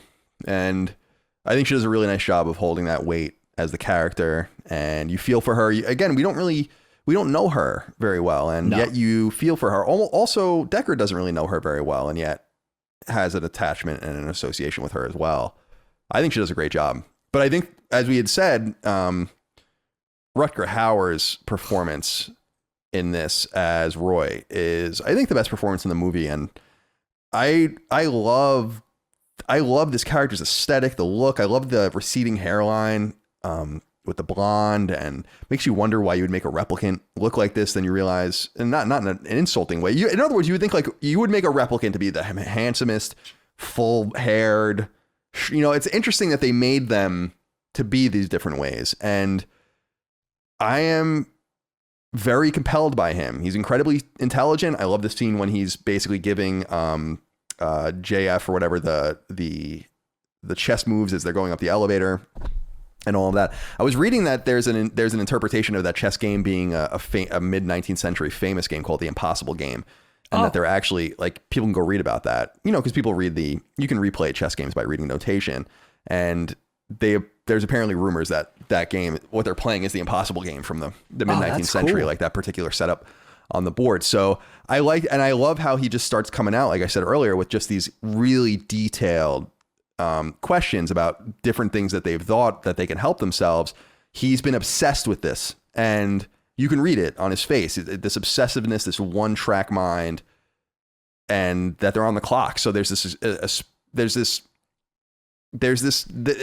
not something that they're like, well, we can chase and we'll figure it out when we get the information. It's like they have this extra burden of a ticking clock. And I think it plays best through Roy's character. Although I like all the replicant characters. I think that he is certainly the most interesting. What do you think? Oh, dude, so good. First of all, I'm just going to cop to something that's been going on for me since the 80s. I get Rutger Hauer and Dolph Lundgren confused. There's no excuse for it. I mean, we're talking about, you know, the baddie from Rocky IV and this guy. Like, why do I get those guys confused? Yeah, not similar at all. Super strange. But can I? And he died, by the way. R.I.P. He died in 2017. So. Who did? Rutger Hauer. Oh, yeah. He's passed. And it's interesting for me because just watching his performance in this movie, so riveting, right? You can't take it. It's one of those performances you just can't take your eyes off the guy. Choose the scenery just enough. I mean, it's the fine art of chewing the scenery for Rutger Hauer's performance in this. And, you know, brilliant acting, really steals the show. And, you know, for me, it's like, I can't even remember like what else I've seen Rutger Hauer in. I had to go look at his filmography. And even then it was sort of cryptic. It was like, maybe I saw this at one point in passing, but definitely nothing to this degree. And I know he's very involved in certain charitable organizations, and he was kind of in and out of acting in ebbs and flows over the years, and doing some TV and doing some stuff in his native. You know, he's Dutch, right? He's Dutch, I think, of Dutch descent. Yeah. Is he Dutch or German? Let me see. I'll go look. And then going back and forth to, you know, from the United States. Yeah, you're right. He's Dutch. You're right. Back to his homeland to do things. But yep. I love the character because we see his physical prowess, you know, his agility, his strength, but he's really defined by his acute intelligence. I mean, he has a scary amount of it's an you know, you could see this character has had an awakening and he wants answers and you feel for him, you know, and it's even while he's chasing, you know, the Jesus parable with the steel spike through his hand. And even while he's chasing Deckard, I don't think Deckard is that sympathetic of a character. While you were talking about Rachel, I thought about the whole bit of Deckard getting a little rapey with her. You know, which is that's right. I forgot about that scene, where he like won't let her leave and stuff. Yeah, he basically forces her into, and you have to realize your heart really bleeds for her because you realize this android has no sexual experience. She's never kissed a man. She's probably never had any sort of romantic, you know, experiences. Or she thinks she did. She might think she did. She might think she did. But when it comes, right, exactly, great point. But when it comes down to brass tacks, it's like it's almost like, you know, virgin. And you're thinking like he's getting really rapey with her, and he's already not that likable. So it's like, you're right. It is rapey because he like shuts the door. I mean, it's I don't know if it's supposed to come off as like romantic, you know, like women, you know, right. Like there's always this thing where it's like you got to kind of convince the woman, like you got to kind of be a little aggressive with her and stuff, you know? Right? You really want this type of thing, right? Exactly. And but it does come off that way, but it does. Yeah, he's great, and I said he died in 2017. He actually died in 2019. Interestingly, he was born in 1944, so he was born into the Nazi-occupied Netherlands. So that's not a great time to be born. That's but nonetheless, he persevered, and I think that his role is really interesting. One other character I wanted to talk about, although we can talk about all of them, is Leon Kowalski, who's another of the replicants played by Brian James, who died in the late 90s, actually. And oh wow, I didn't know that. So I like this character because I love the scene when he's doing the Voight-Kampff test and he keeps asking questions about every line, and just it's a very intense sort of you only get bursts of him really, but a very intense role, and he's quite menacing. You almost don't know if he's, again, like, you almost kind of want to sympathize with these dudes. He's not as sympathetic as Roy is, obviously, but I like this performance. Did you have any love for Brian James as Leon Kowalski? It's an awesome scene. I mean, it's a really uncomfortable scene where he's being interrogated by the other Blade Runner, by the Dave Holden character, who's being really rude to him. And you could see, like, maybe there is this unease or a little bit of hostility between humans and replicants. And you could see maybe that the replicants would be extra upset because of their treatment, or there's some sort of bias. They went into this with the police sergeant character too, I think, in the book, where it was like there was a racism against replicants. This is the type of character that would call a black person an untoward name, or be a racist against other things. So there's a racism or a bias against replicants. I don't like the skin job, by the way, might be that epitaph. That racial slur or whatever. Anyway, And he looked, you could see there's a lethality underneath this character. I think he's a soldier or a waste disposal type or whatever, that he's a heavy. Or no, I think it said he was essential in loading nuclear warheads in wartime or something. So right, yeah. There's some sort of intimation. They say he loads like 400-pound, which is crazy. Yeah, right. Which is cool. It's almost like you think of those lifters, those robot suits in Aliens or something, but like the replicant themselves are actually doing it, which is kind of cool. And also kind of intimates that the humans might be fighting campaigns against other entities out there in space using nukes, which is also kind of fucked up. Yeah, it's awesome. There's all sorts of insinuations of what's going out there in the world, which is neat. And you get that through the replicants. You don't get a lot, but who knows? Maybe reading into that stuff makes it more fun. It gives a little bit more mystique. And then later, of course, this character confronts Decker on the street and beats the shit out of him.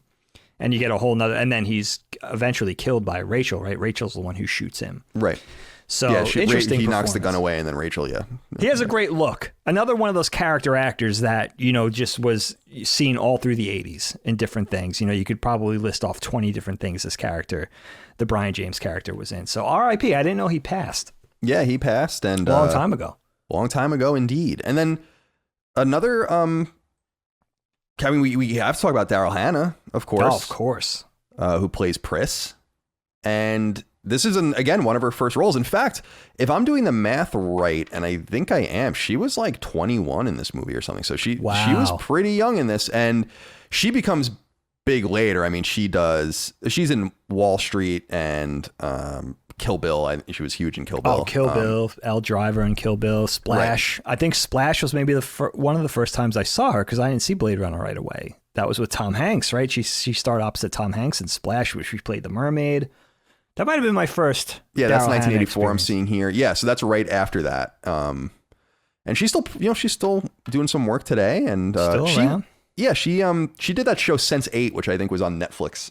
I remember she was one of the characters in that. But this is a really interesting character too. I love the face paint, all that kind of stuff, and I always was really into that. There's a show called Hell on Wheels, if anyone's seen it, on AMC. It's about the building of it's like a drama about the building of the Transcontinental Railroad, and it's really great. And they often run into Sioux Indians as they're expanding, and they have to fight them. And the Sioux Indians have this amazing, like, almost like they took their hand and just rubbed it over their face and like over their eyes. And I just loved, like, menacing. And she's not doing that, but when she put the paint over her eyes like that, where they created a band or whatever, I was like, I love that kind of stuff. I love that kind of stuff. And so she's quite compelling. And she, even though we know her maybe from Steel Magnolias and we know her from Wall Street and all that, this is kind of her auspicious beginning. So what did you think about her performance? Oh, she's great. She's iconic. Great acting. Really, as you said, great iconic look with the face paint and the outfit and the hair. Looks like a little bit exotic. She's supposed to be one of the pleasure models. So, essentially a sex android. Sex, yeah. Okay. And she's the one who cons J.F. Sebastian, the engineer, into sort of, gaining his confidence and getting into his space. And then Roy sort of ushers her boyfriend, who's Roy, in, and also you get to see, you read into it. They don't talk about it, but that these replicants form relationships, again, a very humanistic thing. They form relationships with each other. They become boyfriend and girlfriend. They get involved romantically or at least sexually or whatever. Really, really interesting character. The one thing that's funny for me about the Pris character, and I still laugh about it, and I don't know if there's a huge explanation for it, except for being like, you know, you could read into their sex androids, so they're supposed to be flexible. I know that I read somewhere that those sex androids were built for endurance too, so you could understand all that kind of thing. But, you know, her gymnastics, you know, her attacking with gymnastics seems very, I always think of Austin Powers where Austin's fighting the fembots. Right. And they flip, and, you know, she does the whole thing where she lands on his head and stuff like that. So it's like, I was like, whoa. Whoa. So that was actually kind of a funny thing. It's like, whoa, it's weird. And she does the screaming while she's somersaulting. You know, it's strange. It's a little strange. Yeah, it is a little weird. Very Chun-Li. Now, there are a couple of human characters we have to talk about as well. We haven't brought up Gaff yet. Now, Edward James Olmos plays Gaff. I love me some Edward James Olmos. Of course, from Battlestar. It's almost like it's almost like full circle there for me. But he's got such a great look. He's got, and I'm not saying this is an insult to him. He's got that cratered kind of face. Yeah. Right? The very specific smirk, the hair. He's got this ambiguous and nationality thing. Like he's ambiguously not white. You know, like, you don't really know. Is he a little Asian? Is he like a little Hispanic? So it kind of adds a little bit to this world where everything seems to be either intermixed or occupied by some other, you know, non-American. Not that we have non-white people here, of course we do, but you know what I mean? I think it adds to that kind of Asian flair, even though I think he's Hispanic. But you kind of have that ambiguity about him. And I forgot he was in it. When I saw his name in the beginning, I was like, oh shit, I forgot, you know, Edward James Olmos is in this, because he's, and Mike was like, well, who is he? And I'm like, he's fucking Adama, you know, in Battlestar Galactica. He's the man. Oh, you know? So good. But he was also many other things. He was in Miami Vice and all that stuff. Oh my God, he's Lieutenant Martin Castillo in Miami Vice. I mean, my beloved 1980. I think Miami Vice started a couple years later, 84 through 89. So he was like the third wheel in Miami Vice. I mean, he was a main character. He was their boss. Right, exactly. And he was so good in that. He, you know, you could tell he was so. There was a sadness to the character. You know, he was always morose, always. You know, and he was like, you know, like the father figure to Crockett and Tubbs in that show, really, essentially. So good. And that's where I fell in love with, you know, almost, you know, all the way back when I was like 10, 11 years old, when I started watching Miami Vice with Grandpa. And, you know, you're right about his look. He has just such an amazing look, those piercing blue eyes. And in this movie with the cane and making little origami, there's something so cool about you have this high-tech world, and there's something tactile or analog, like the little paper origami animals that he makes, which is, you know, it's such a cool touch to the character. He walks with the cane. He's got the origami is supposed to be an indication that he knows Deckard is not real, right? Yes, there's something to that where, and also like when Deckard's initially like refusing the role from the police captain, he makes a little, I didn't realize this until the last time I watched it. He makes a little paper chicken and he puts it on the thing, which is really interesting. And I was like, oh, is that, you know, so yeah, that's supposed to be an indication that he knows Deckard is a replicant. And there's still, you know, it's interesting because he's the guy along with Tyrell that may know much more, right, than we really get. He might, I don't know. I know Olmos is in 2049 in a cameo as far as I understand. Yes, he's in it. Yeah. But I don't know if they ever get into that, and I don't know what even the new movie's about. So they never do. They leave it really cryptic, and I think on purpose. Ridley Scott's, of course, come on camera and said that, you know, Deckard is a replicant. Sid Mead has said he's a replicant, but, you know, who really knows? I think really in a perfect world, you would leave it cryptic because it's not really about. It's really not about whether Deckard is a replicant or not. It's whether we really need to ask that question. You know, that's really the finer thing. With the Olmos character, it's really interesting, actually, because he is, at the end, he has that line where he says, you know, too bad she won't live. But then again, who does? In other words, saying like, same for you, bud. You know what I mean? Yeah. Also, apparently in the movie, I have to really look better into this. I have to look into this deeper. But there's a couple of points where Rachel is in the background and the Olmos character, the Gaff character, sees her and doesn't pursue her, which is interesting. in other words, really giving this character a pass from the beginning, where the captain's like, Deckard is, for instance, like there's 4, there's 3 left, and the captain's like, no, there's 4 left, where Gaff's giving her a pass, but just not saying it.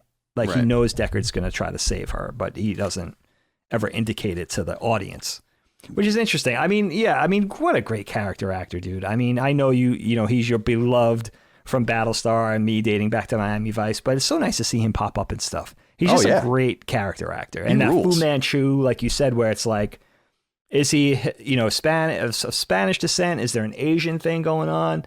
I love, sort of having the diversity in the world. The only thing is, it would have been cool to see, you have the sexual diversity between the different, in the replicants, but you don't really get, it would have been cool to see, an African-American, a black replicant, or some sort of an Indian or Asian replicant, seeing a little bit more of that. But that could also mean, that this is this dystopian world, the society, that the racism hasn't gone away. You could also read into it that way, which is interesting. Yeah, the racism could also be prevalent. Again, I don't know if they explain this, but just based on the outcome of the war, right? Like who fought who and who won. It seems like the Americans didn't win. I mean, it's a great point. That's the way I read it. Another interesting character I thought was, and I mentioned him earlier, JF Sebastian, played by William Sanderson. William Sanderson's still alive and still doing some work, but I am fascinated by this character.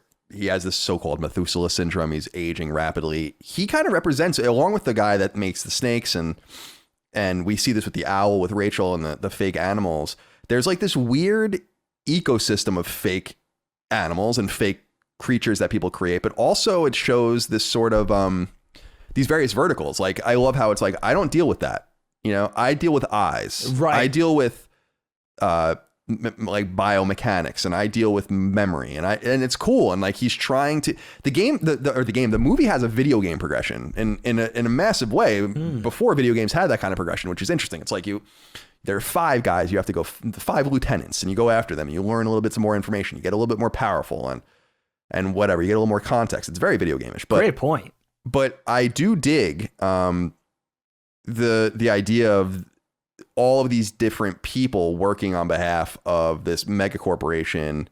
None of them really seem to be very scared ever. And they almost seem to be very secure and very confident in what they're doing. And I love how they keep saying, a couple of them say, like, I see you. There's me in you. Yes. Like they took a little piece of me and put it in you or whatever. I dig his performance. It's cool. He's very quaint, scared in some ways, or not scared, but reserved. What did you think about his performance? Yeah, awesome. I mean, such a great character actor. Again, somebody you saw across the 80s and 90s and so many things. It's like, oh, that guy, it's nice to see him pop up. And, an engineer, kindly, they're, Pris and Roy are, putting one over on him, but he lets her in, and he feeds her. And I love the whole irony with this rapidly aging disease. He's 25, but he probably looks twice as old. But he has this thing where he creates toys, maybe in an effort to stay young. I love that whole little character thing that they put in there, where he basically engineers these toys, and those are also his company, which is sort of a melancholy little thing. Is like, the company he keeps are the toys that he makes for himself, which is really interesting. And I love the whole thing that you said too about each one of these engineers that you meet is a specialist in some way. They all have a little area of expertise that they do. And he says to Roy, like, I wish I did know more about what you're asking me, but I don't. I know about this one thing, and you're a Nexus 6 model. There's a little bit, I worked on that. There's a little bit of me in you. The pride, again, the pride that goes into the engineering. And I think we were saying earlier, how much of this is well intended, and how much of it is a dubious market. And I think it shows you, at least from the engineer's standpoint, that they think they're doing something good. They're using their expertise, their wisdom, the thing that they're good at, to try to, I guess essentially better the world. Try to make this replicant deserve this purpose so a human doesn't have to do it, or just taking pride in creating something that's this brilliant, something of this magnitude, essentially a person, an artificial person, which is really neat.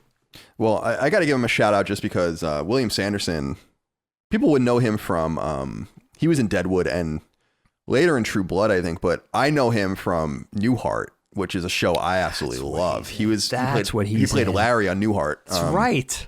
which was an 80s sitcom that I really loved. Huge. So the other character, and the only other character that I wanted to talk about that we haven't yet, of course, is Eldon Tyrell. And he's played by Joe Turkel. I really dig this character. We don't see him enough, which I think is part of it. He also never seems scared. He's really well put together. I love, as I said earlier, I love his glasses. Just the whole aesthetic is so perfect. The really beautiful suits, very ornate, and he's still banging around too. Although he doesn't act apparently anymore. Oh, that's a shame. But he's still alive, and he's in his 90s. And I don't know. I dig this character.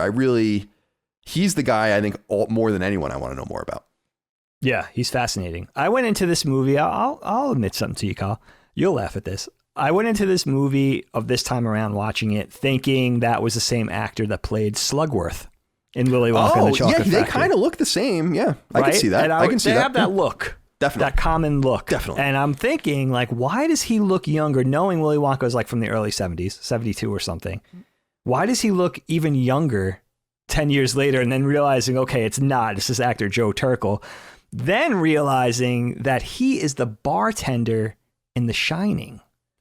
Oh, right? Okay, right. That's him. One of the only other characters in the entire movie. So, such a great character actor. I know, dude. Exactly. That's. He has that same in both movies. And we have to talk about The Shining. I mean, it's like book and movie. Yeah. Oh my God, so good. I love both. That's so different, but I love both of them. Definitely. Yeah, doing back to back episodes. That would be fun. Yeah, that would be super fun.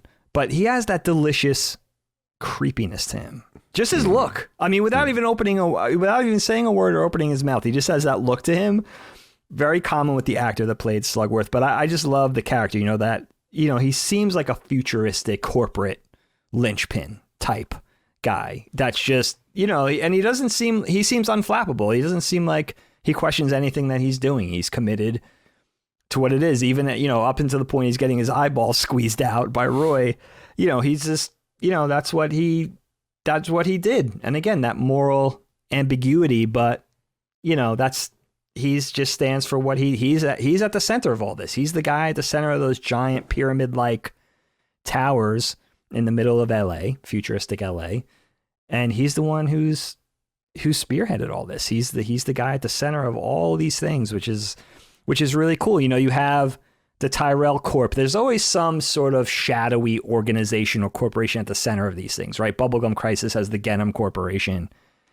Blade Runner has the Tyrell Corporation. There's always some sort of sinister conglomerate at the center of what's going on in the story. And this, that speaks to Cyberpunk too. It's like, that's almost an essential component of Cyberpunk. You need that sort of evil or apparently seemingly evil organization at the center of all these supposed wrongdoings and stuff. So then he's just you want to see more of this guy. You want to learn more about him. You want to see him have more on-screen time. I mean, it's brilliant. You know what else they did with his apartment and then Deckard's apartment later on, I guess, really being a part of the upper crust, the few privileged people that get to live above the squalor. That in this world, they live, as in much dystopian fiction or cyberpunk, they live high up in these buildings, where at street level is where all the dirt and the grit and the poor and the hunger, and all that kind of stuff is. And what they do with Tyrell's place, his apartment, and Deckard's place, they light it in like a yellowy, warm gold color. So those scenes that are set in those places have this almost like sunshine coming in, where it's like yellowy and gold and warm. And then anything on the street level, J.F. Sebastian's apartment, anybody that's living closer to, squalor or being impoverished or whatever, you see is shrouded in blue light. It's just encompassed in these blue colors. And they, it's that brilliant cinematography or art direction, hearkening back to Ridley Scott's experience doing commercials and being involved in fashion, even prior to being involved in Hollywood, which he goes way back in Hollywood.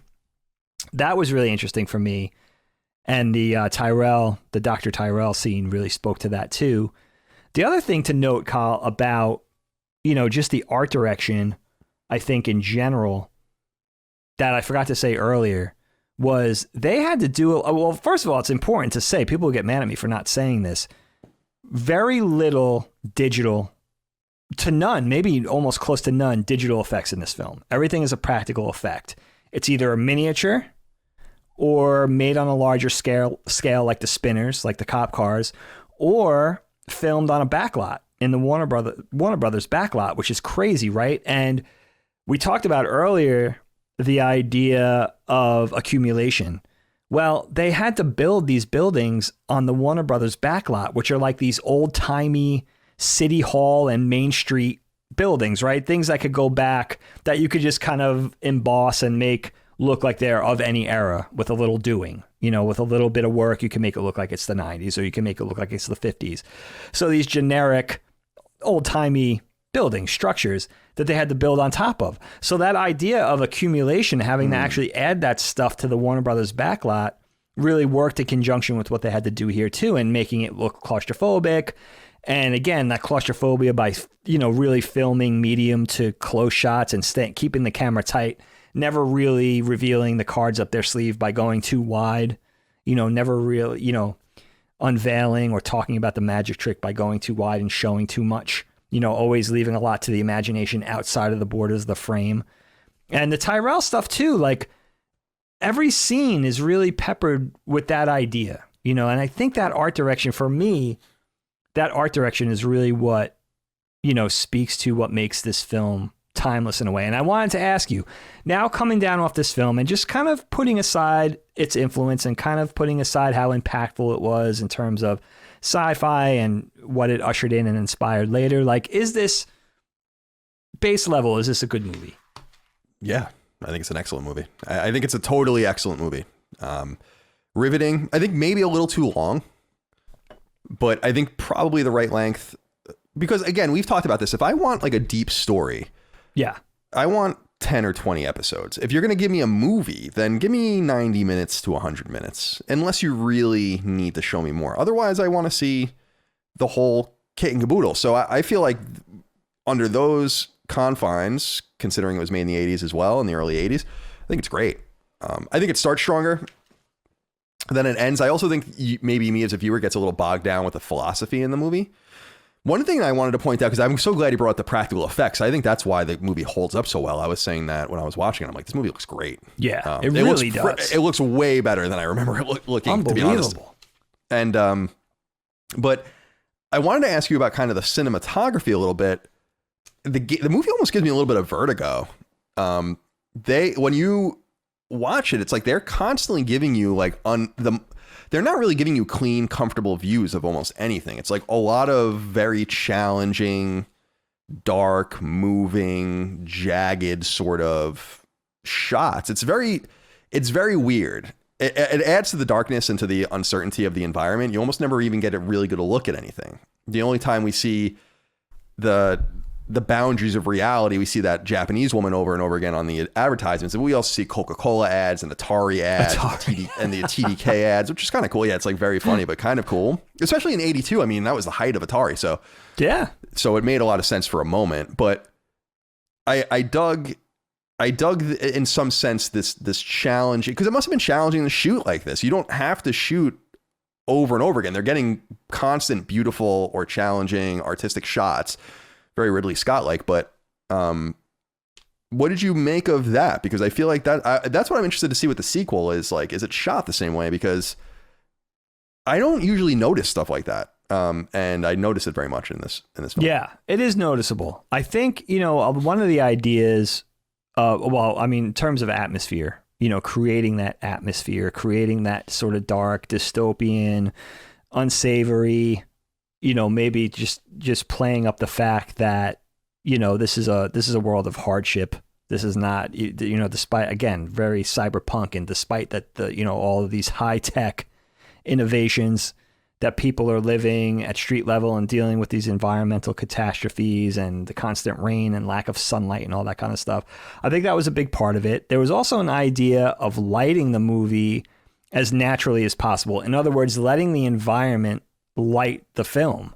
So the slew of neon signs, even those neon tube umbrellas that the people carry around at street level, letting the light reflect off the water and off the rain. There was a sense of letting it be lit in a realistic way as if that world really existed, and not using a lot of lights behind the camera and all that kind of thing, which they did. And, it does have a darkness that is almost unacceptable now in cinematography, where you see certain people go into it a little bit, like Ari Aster did it a little bit with Hereditary, where there's purposely a lot of darkness around the edges of the frame on purpose because he hides things there.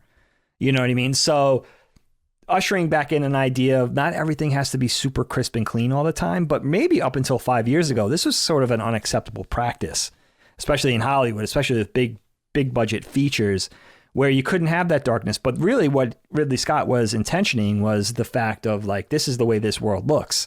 You don't see everything all the time. This is the way it would be if you were somebody down on the street, trying to get food at the food cart, at that, noodle kiosk or whatever. Like, This is the way it would be. It is unsettling, but it is very atmospheric. And I know they tried to keep it alive, again, with those sort of kinetic environmental elements, whether it was cigarette smoke or mist. And there's almost something, it's almost like a really animation-centric philosophy where there's always something moving in the frame, which is something that really has to be thought out, even in storyboarding, where it's like, you don't want anything to ever be static. Everything, it's a dark world. It's sort of an unpleasant world in a lot of ways, but there's a lot of life in it.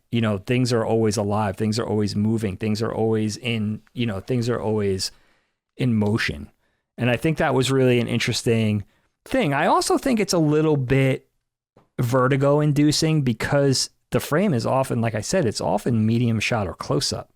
They don't do a lot of great wide shots, which I think is why that opening push in on Los Angeles, that's slow. And then, you see the incinerators flaring and some lightning come down from those acid rain clouds or whatever. It's one of the only shots that you really linger on in the whole movie where it lets it breathe, And I think that's one of the shots that makes it, for me, I always want to go back to that, coupled with Vangelis' music, which is very emblematic of that period, very Tangerine Dream-esque, synthy. Definitely. I was going to say that, but almost a proto synth sound, the very similar. It's like John Carpenter's type. Oh, good point. He sticks on notes, very uncomfortable notes. It's not flock of, all the flock of seagulls would be of this time. It's not flock of seagulls or something like that, where it's really loud synth. It's very soft and meaty synth. Is there some distortion in there? I think so. Yeah. Maybe? And I loved how, I don't often focus on the score for some reason. I'm like that in games too, and people get mad at it because I'm a musician. It doesn't really make any sense. It's just not what I'm really in for in video games or whatever. And movies, but it stuck out mostly because I have such a soft spot for synth, but it was because it was so layered and so beautiful and so subtle in a lot of different ways. And I think the subtlety kind of contrasted nicely with the maybe not so subtle cinematography to create something that really made a lot of sense. I think ultimately the movie is incredibly strong. And I think the philosophy that it makes you think about and the questions that it raises are incredibly powerful. And I think that's the best part of the movie, is not so much watching it, but thinking about not this future. This isn't going to happen this way. Obviously, we've passed this point, but we have to start thinking carefully as a people about this and the ethical concerns and the intent and all of that.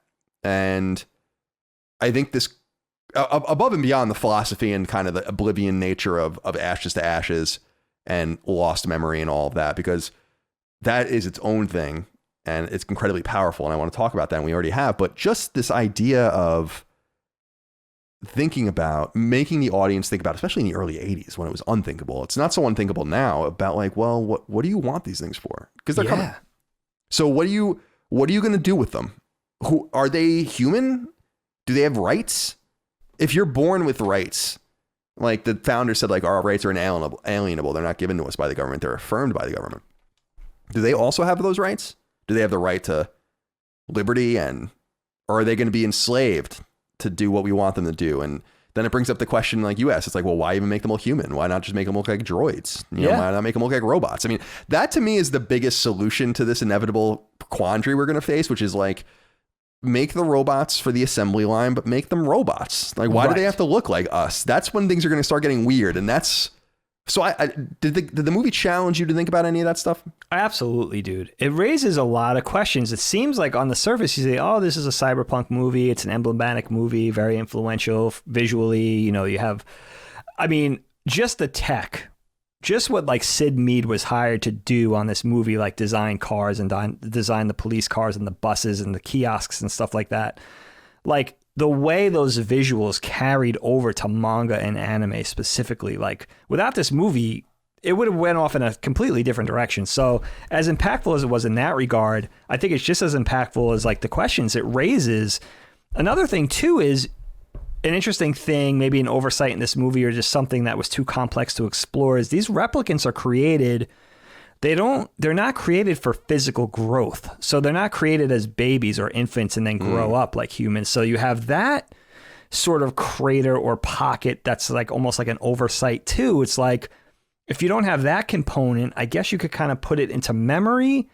But if you don't have that physical growth, what's the different, what differences are there between an actual replicant? It does leave a void between replicants and actual humans, another void to be filled in or to be questioned, where they're created in their ultimate form. In other words, they're created as adults. And now maybe they create teenage ones and it could get really pervy with the whole sex android thing, or maybe they create little kids to, fill a certain void or whatever, for people that can't have kids, for instance. Right. Right.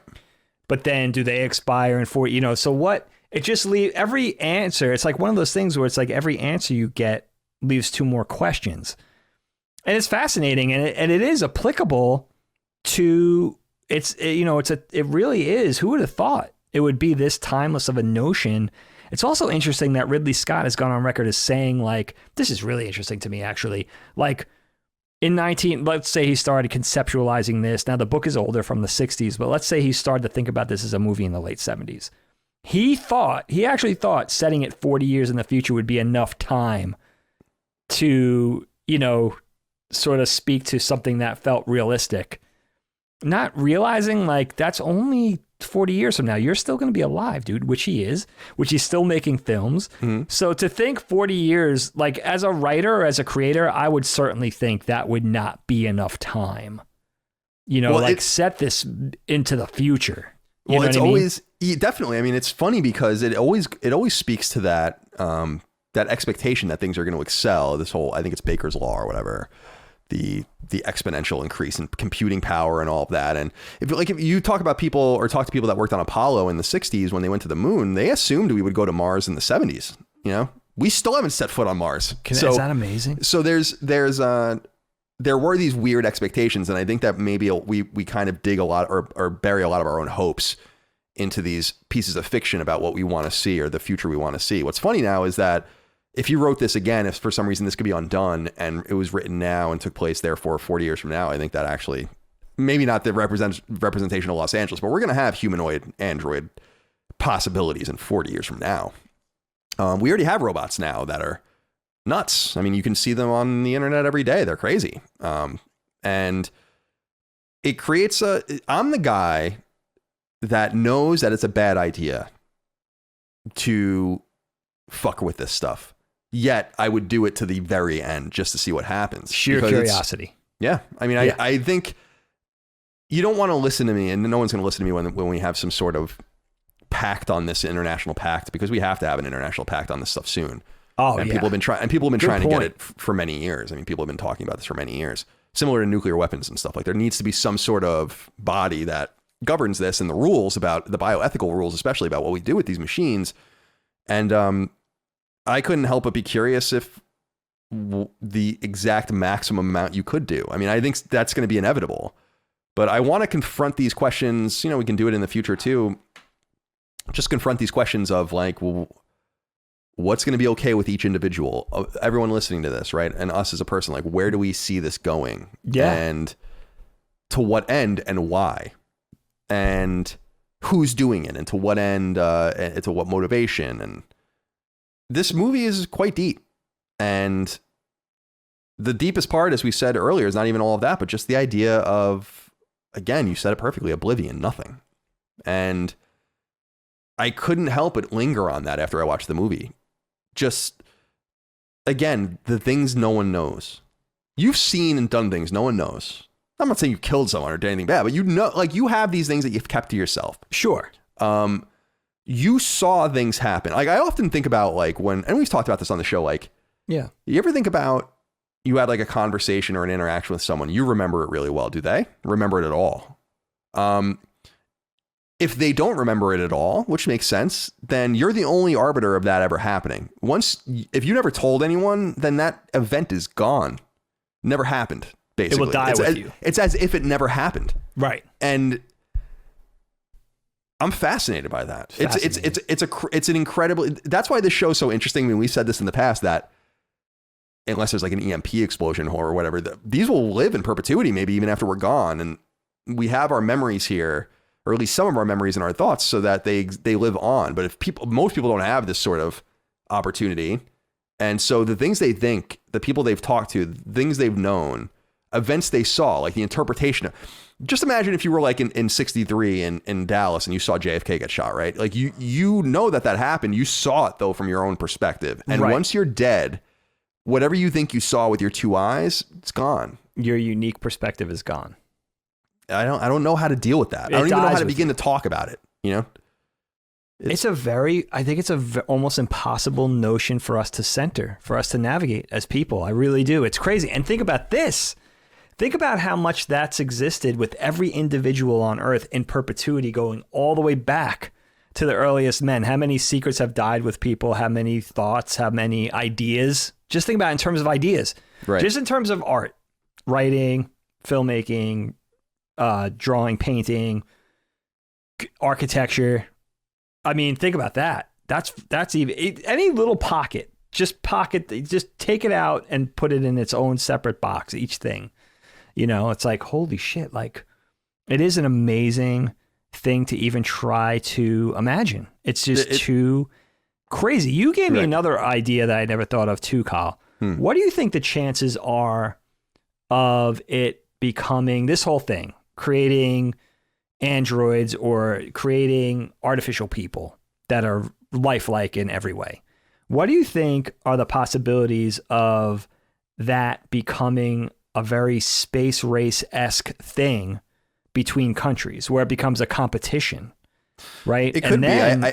Yeah. What do you think? I mean, and then you know, you have the whole thing maybe that comes along with that of like not letting those things leave that place, which is almost like a smaller pocket of what's going on in Blade Runner, where it's like these things are designed to be somewhere and they have to stay in that place. So if the Soviet Union or the United States or Japan or whoever creates these things in their place and it becomes a competitive thing on an international scale, keeping those things sort of secluded to those places, and then the possibility of those getting out and creating a black market. And I'm getting way ahead of myself, but what do you think the chances are of that becoming like a thing where it's like countries competing with each other? Yeah, it's funny you say countries, because I think that in my mind, Blade Runner deals with this maybe more interestingly, which is that I can see that happening with companies.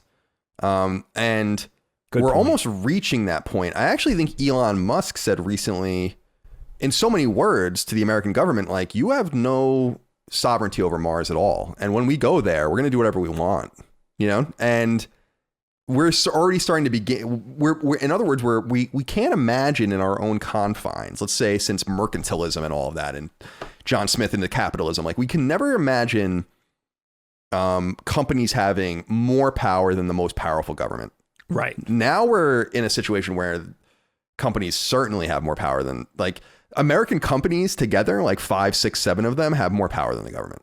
And which is crazy, which is nuts. I mean, not only the tech companies like Google and Apple and everything, but if you get in like Boeing and oh my God, yeah, Drummond and all these like weird companies, like these companies can basically run the country. And so would it be governments? Like the space race with the Soviets? I don't know. I think it would be more like, and maybe it would be drawn on national lines, but I think it's going to be more like, who can get here first? Who's going to go to the moon first? Is it going to be like some Chinese corporation or some American corporation? Will it be SpaceX or Apple or some weird, you know? So I think that will happen. I think that the competition will sprout, and I think people like me are eager for it, because we want to see the fruits of. I'm sick of reading about everything. You know, feel for the people that worked at Apollo or grew up with that, thinking that we would have already colonized the solar system and nothing has happened. Yeah, you know? I wonder how they feel about that. And so it's like we have to do it, and that's why I love Elon Musk and I love these different people that are putting their money where their mouth is, you know. And even the guys at Google and stuff are doing what was it, Blue Ocean or whatever the fuck they call their company. And they're doing all of this stuff. And I think they're all trying to get to space first. And I think they're all trying to get this technology first, and the AI and the batteries and all, you know, just the race for light lithium batteries, just the race for human-like AI and teaching AI, just the race for the driverless car, just the, like, these are all things that governments have nothing to do with. Right. And can only regulate. And I think that they've put themselves in a position where they're almost unable to regulate these companies. Apple's worth $1 trillion. I mean, that's not a coincidental amount of money. That's more money than many governments have. Many countries. Yeah. I mean, if you're not the United, I mean, I would say most countries don't have net worth of Apple. That's, you know, and it's happened. And they're a country in quotes of what, 30,000 people too. So it's like, it's a constant, or 40,000 people. So it's a concentrated amount of wealth as well. There's a dystopian, we're running headlong into dystopian possibilities. I just don't know who's going to be the arbiter of the dystopia. And it's very, very, very interesting. I think that because we live in the moment, we don't think about how much we've even seen. Especially you, because you were born in the 70s, but yeah, we had brought up the iPhone before. Now we're in 2021 when we're recording this, but the iPhone came out in 2007, 2008. Yeah, something like that. So just think about your life before the iPhone. Right. Like just before you, like interconnectivity. Think about the fact that it was only 26 years ago that we got on the internet. It's crazy. And now we're doing this. If you told you that you were going to do this, there wasn't, in the 90s, there wasn't even vocabulary to explain what we're doing. So in other words, we're in the moment so much that I don't think we give ourselves enough credit to know how far we're coming. And only our children and grandchildren will be able to look at our generations and be like, wow, that was actually a pretty unique time between the analog world and the digital world, and how quickly that happened. Right. So I think people will be surprised that these things are going to happen quicker than you think. And all you need to do is look at videos from Boston Dynamics or something and see, like, certainly the engineering is there. Right. To do whatever you want as from a physical standpoint. Now we need to deal with the mind. I mean, these guys are creating robots that do everything. You know, and if you go to Russia and some of these other places where there's fewer rules, I mean, there are pictures or videos of robots shooting guns. Wow. You know?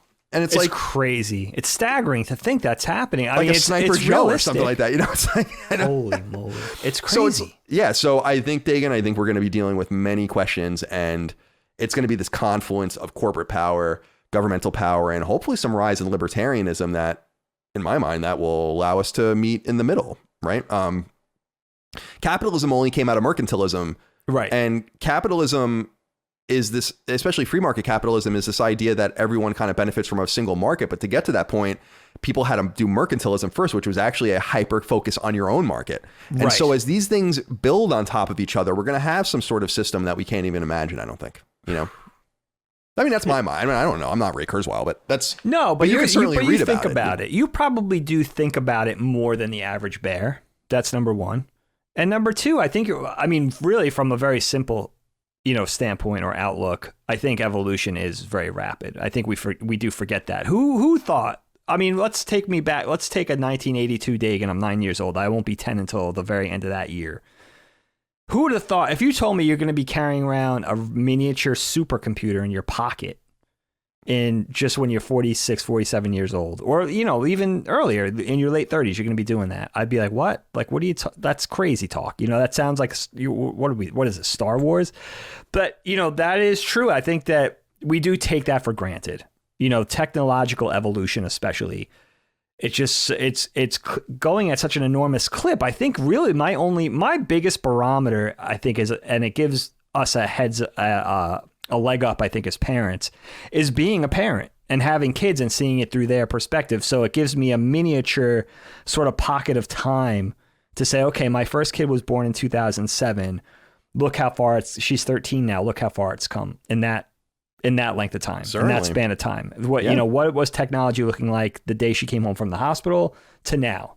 It gives us a little more pocket-sized time frame to deal with. But dude, yeah, we definitely take it for granted because big picture, and I think you're right.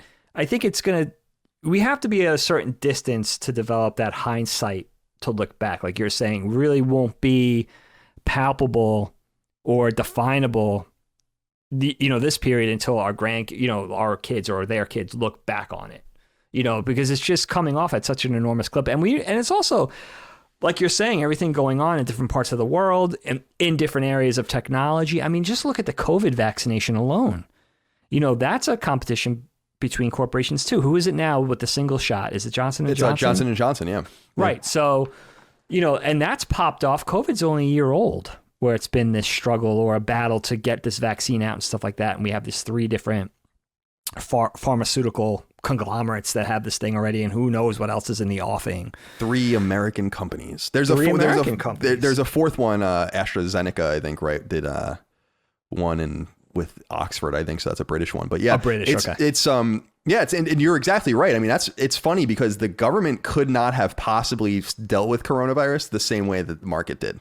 There's no way the government would have ever made a working. I mean, these companies didn't want to do it, but they had to do it because they wanted the money. But you can't. I mean, making the ability to. We're basically inoculating people from something we didn't even really understand a year ago, and that didn't happen because of the government.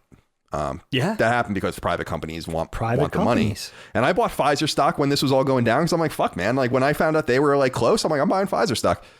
So everyone wants to get in on that. It's very interesting, the different fabric of it. I don't think we understand what's going to happen. And I'm not entirely convinced, and I don't want to be dire and we don't have to get into this, but I'm not even entirely convinced the United States is going to exist that much longer. I don't think we're all going to die. I don't think it's going to be like, but I'm not so sure like we're going to see, I think we might see the end, like as things, like, cause I think things are just happening. Things are changing. We're always expecting things to stay static. Right. I think as humans, we want them to. We hope they do. And it's so funny, dude, because I was reading about Neanderthals recently. I always love reading about early human, and we're Cro-Magnon, but Neanderthals are Neanderthal cousins. They had made a good point that for 200,000 years, there was no technological evolution with them at all. Like they were making the same tools the same way, they might have understood fire. They might have had some like really primitive agriculture, but like these people didn't have it. Wow. And the Cro-Magnons did. Right. And we're them, and look how quickly we're moving now. So in other words, the right formula is with us, and we can, and our advancement is all the evidence you need. When we have, I think, 4% Neanderthal blood in us, and the Neanderthals didn't know or couldn't do anything. Right. So it's very interesting to think about just how small tweaks and small changes in a system can bring us to a certain place. And I think we're going to find that soon. Wow. That's crazy to think about. This is the opposite of a static time for mankind. Exactly. This is the complete opposite. Even if you told, we're moving so quickly now, especially since the Industrial Revolution. So say like the middle of the 19th century to now. Yeah.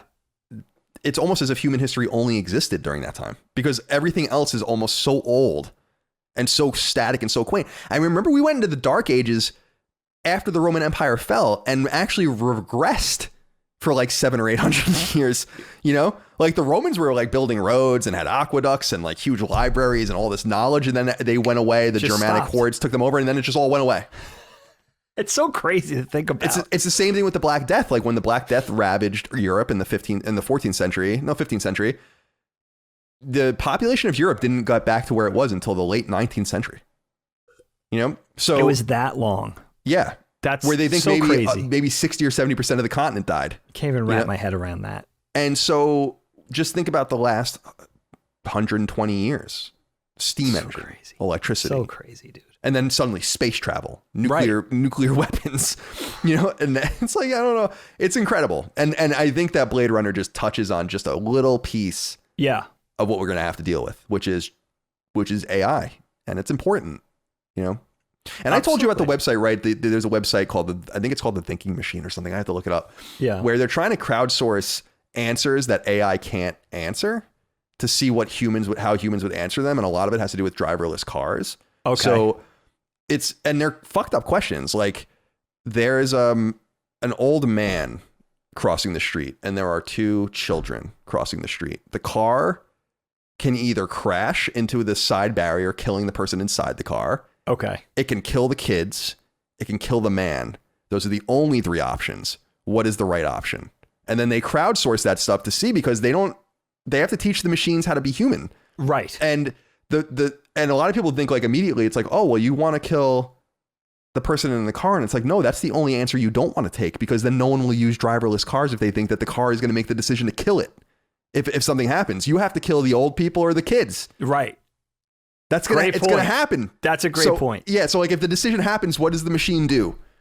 And these are the kinds of things that they're thinking about, and it's very, very interesting. I love it. But I get the idea of wanting to kill the person in the car, because they were the ones that wanted that. You know what I mean? Right. But they were the catalyst. Exactly. But it's funny, because then you're thinking like, well, that is the answer everyone wants to take. And they're like, that's the bad answer. But you can't, for the company. You're going to kill yourself. Like it's, wow. It's You're very kill interesting. Yourself, right. Right.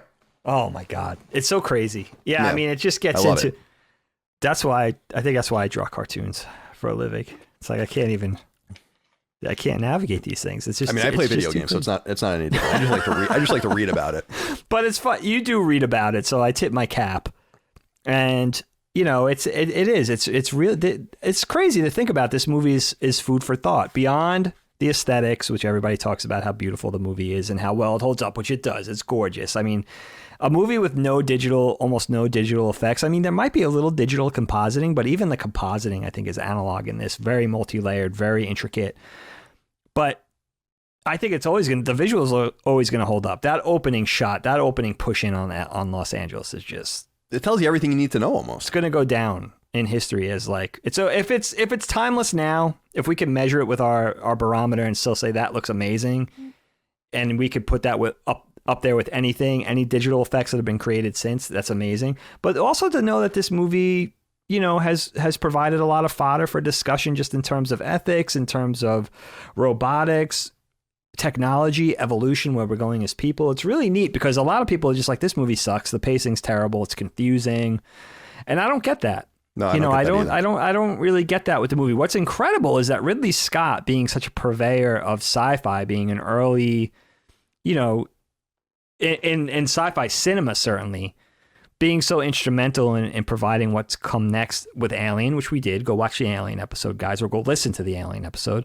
And then again with Blade Runner, has been so, and I get it, he hasn't been beholden to one sort of genre, very much like Spielberg, just jumps around, genre bending, does a lot of different things, has tackled, everything from Gladiator to dramas to everything. He's done every genre, Ridley Scott. Yeah, like The Good Wife and all that kind of thing. He's done, exact, great example. You look at his filmography and it's like, whoa, like, it's amazing he didn't do more sci-fi, because he's really good at it. In fact, he followed this movie with, I think, Legend, which is a really weird departure. One of Helene's favorite movies. She knows it word for word. I've mentioned that before on the podcast. But, it's amazing now with Prometheus and Alien Covenant and his involvement with those things, a sort of a return to the Alien or Aliens world. He's done some sci-fi stuff as of late. But it's amazing he hasn't done more, because he was really, really good at it. And Kyle, before we forget, this movie was defined by, it seems like what we talked about, right? It was like this great character, but you really only get them in one scene. The movie's kind of defined by these great character actors doing one scene or one big scene, and then they're kind of off the picture. We didn't mention the character of Hannibal Chew. We did briefly, played by emblematic 80s character actor James Hong, American character actor James Hong, for playing the eyeball specialist, Tyrell, genetic engineer. What a great performance, man. I mean, he's so good in that performance. He's scared. He's trying to sort of, keep it together, but Roy is obviously threatening him in a non-direct way. And he's, they're kind of picking on him. And I think Leon's in that scene too, right? He has the eyeballs and he's putting them on his shoulder and stuff like that. It's all, they pull his suit off of him and I love how he's working in like that absolute, almost close to absolute zero kind of situation where I guess the things work, right? Right. So super good. He's still alive too. He's in his early 90s. He's banging around. Yeah, God, absolutely. that's so cool. Absolutely iconic character as well. Yeah, is there anything left unsaid before we roll into our dad joke? No, I would just say for those of you guys who haven't seen Blade Runner, I could see this is one of those earlier topics. This goes back pretty early for a knockback topic. We've certainly delved into the 70s, but very rarely do we do something. I would say the 3/4 of our topics are newer than this. So there are a lot of probably younger viewers that haven't seen this movie that might have missed it. I highly recommend it. Take 2 hours. It's 117 minutes, so it's a little less. Really, just to see why it's, if for nothing else, just to see why it's so influential and why it's still polarizing, despite the many cuts. And Ridley Scott's a bit of an eccentric, certainly, but just for the beautiful visuals and the great music, it's just for the atmosphere and, things like all the tech that was really established Cyberpunk. I mean, the spinner cop cars, you could see that. You could see echoes of that design and so many things in anime and sci-fi and video games that have come after. So just to get a little taste of history, highly recommended this movie. Definitely. Go check it out. Blade Runner 1982. Dagan said as of the time we're recording this, it's on HBO Max. I'd rented it on Amazon. You can always do that. So go check it out if you haven't already or you want to watch it again. Dag, let's end with a dad joke like we always do. All right, my friend. So I got one from one of our listeners / watchers, Brian Henninger. This one's for you. He sent me this one and I liked it. I thought it was timely, kind of akin to what we were just kind of goes right along with what we were just talking about. Kyle. Yeah. I have a COVID vaccine joke, but I know some people won't get it. That's good. Very timely. I love that. That's a good one. That's a good one. I told him I was going to use it. I promise. So Brian, shout out to you. I didn't steal it. I thought about it. No, that's only the second one you haven't stolen because the Alley's was last week. Otherwise, right. All 130 whatever of them have been stolen. Look how many people I have working for us now with the dad jokes. I know, it's crazy. I don't have to lift a finger here. This enterprise is getting unwieldy, I think. Kyle, let's shout out to Star Trek one more time before we go out. Geordie LaForge. Geordie LaForge. Oh my God, what a dork. I'm proud to say I've never even seen an episode of that. Like I've seen that in images. It's iconic. Right. The glasses, the 80s glasses, whatever. But I tried. I did try to watch Next Generation probably 10 or 12 years ago. I got through like half the first season. I'm like, I can't do this. Oh, that's pretty far. Yeah. I saw Geordie LaForge when I was 7 or 8 years old and I was like, nope. And so that was the end of that. That's not going to work. That was the end of that. I was like, why is the Reading Rainbow guy wearing these fucking weird glasses? That's a great point. Well, that's great. Great time to, I'm looking at my notes here. I guess that's everything. That's everything. We'll do more Philip K. Dick because I would love to. I would love to get Dagan the Watchman in the High Castle, which of course is a Philip K. Dick book. I have to. And there's a 4-season show on Amazon. We can do that. I mean, that show is so dense that we would have to do it season by season. But that's a thing we can do another time, or if people vote on it. But I forgot that was one of his things. Yeah. I think he wrote that actually before Do Androids Dream of Electric Sheep. Wow, so it's one of his earlier works. And that's, of course, about if the Nazis won. So people can go check that out if they want. But Dig, appreciate your time. Hope you had a good rest of your weekend. Yeah, it was a great time. Have a great weekend, my friend. And everyone out there, thank you so much for your love, kindness, and support of our show. Remember, support us on Patreon if you can. Patreon.com/laststandmedia. Leave us nice reviews on podcast services. Thumb us up on YouTube, whatever you can do. We appreciate you. We'll see you next time. Until then, goodbye. KnockBack, a retro and nostalgia podcast, is a product and trademark of Last Stand Media and Collins Last Stand LLC, and is recorded from Central Virginia and the Philadelphia suburbs, USA. The show was conceived by and is produced by me, Colin Moriarty. My co-host is Dagan Moriarty. KnockBack's executive producer is Dustin Furman, and the show is edited by associate producer Ben Smith. All of Last Stand's theme music is by Ramon Narvaez.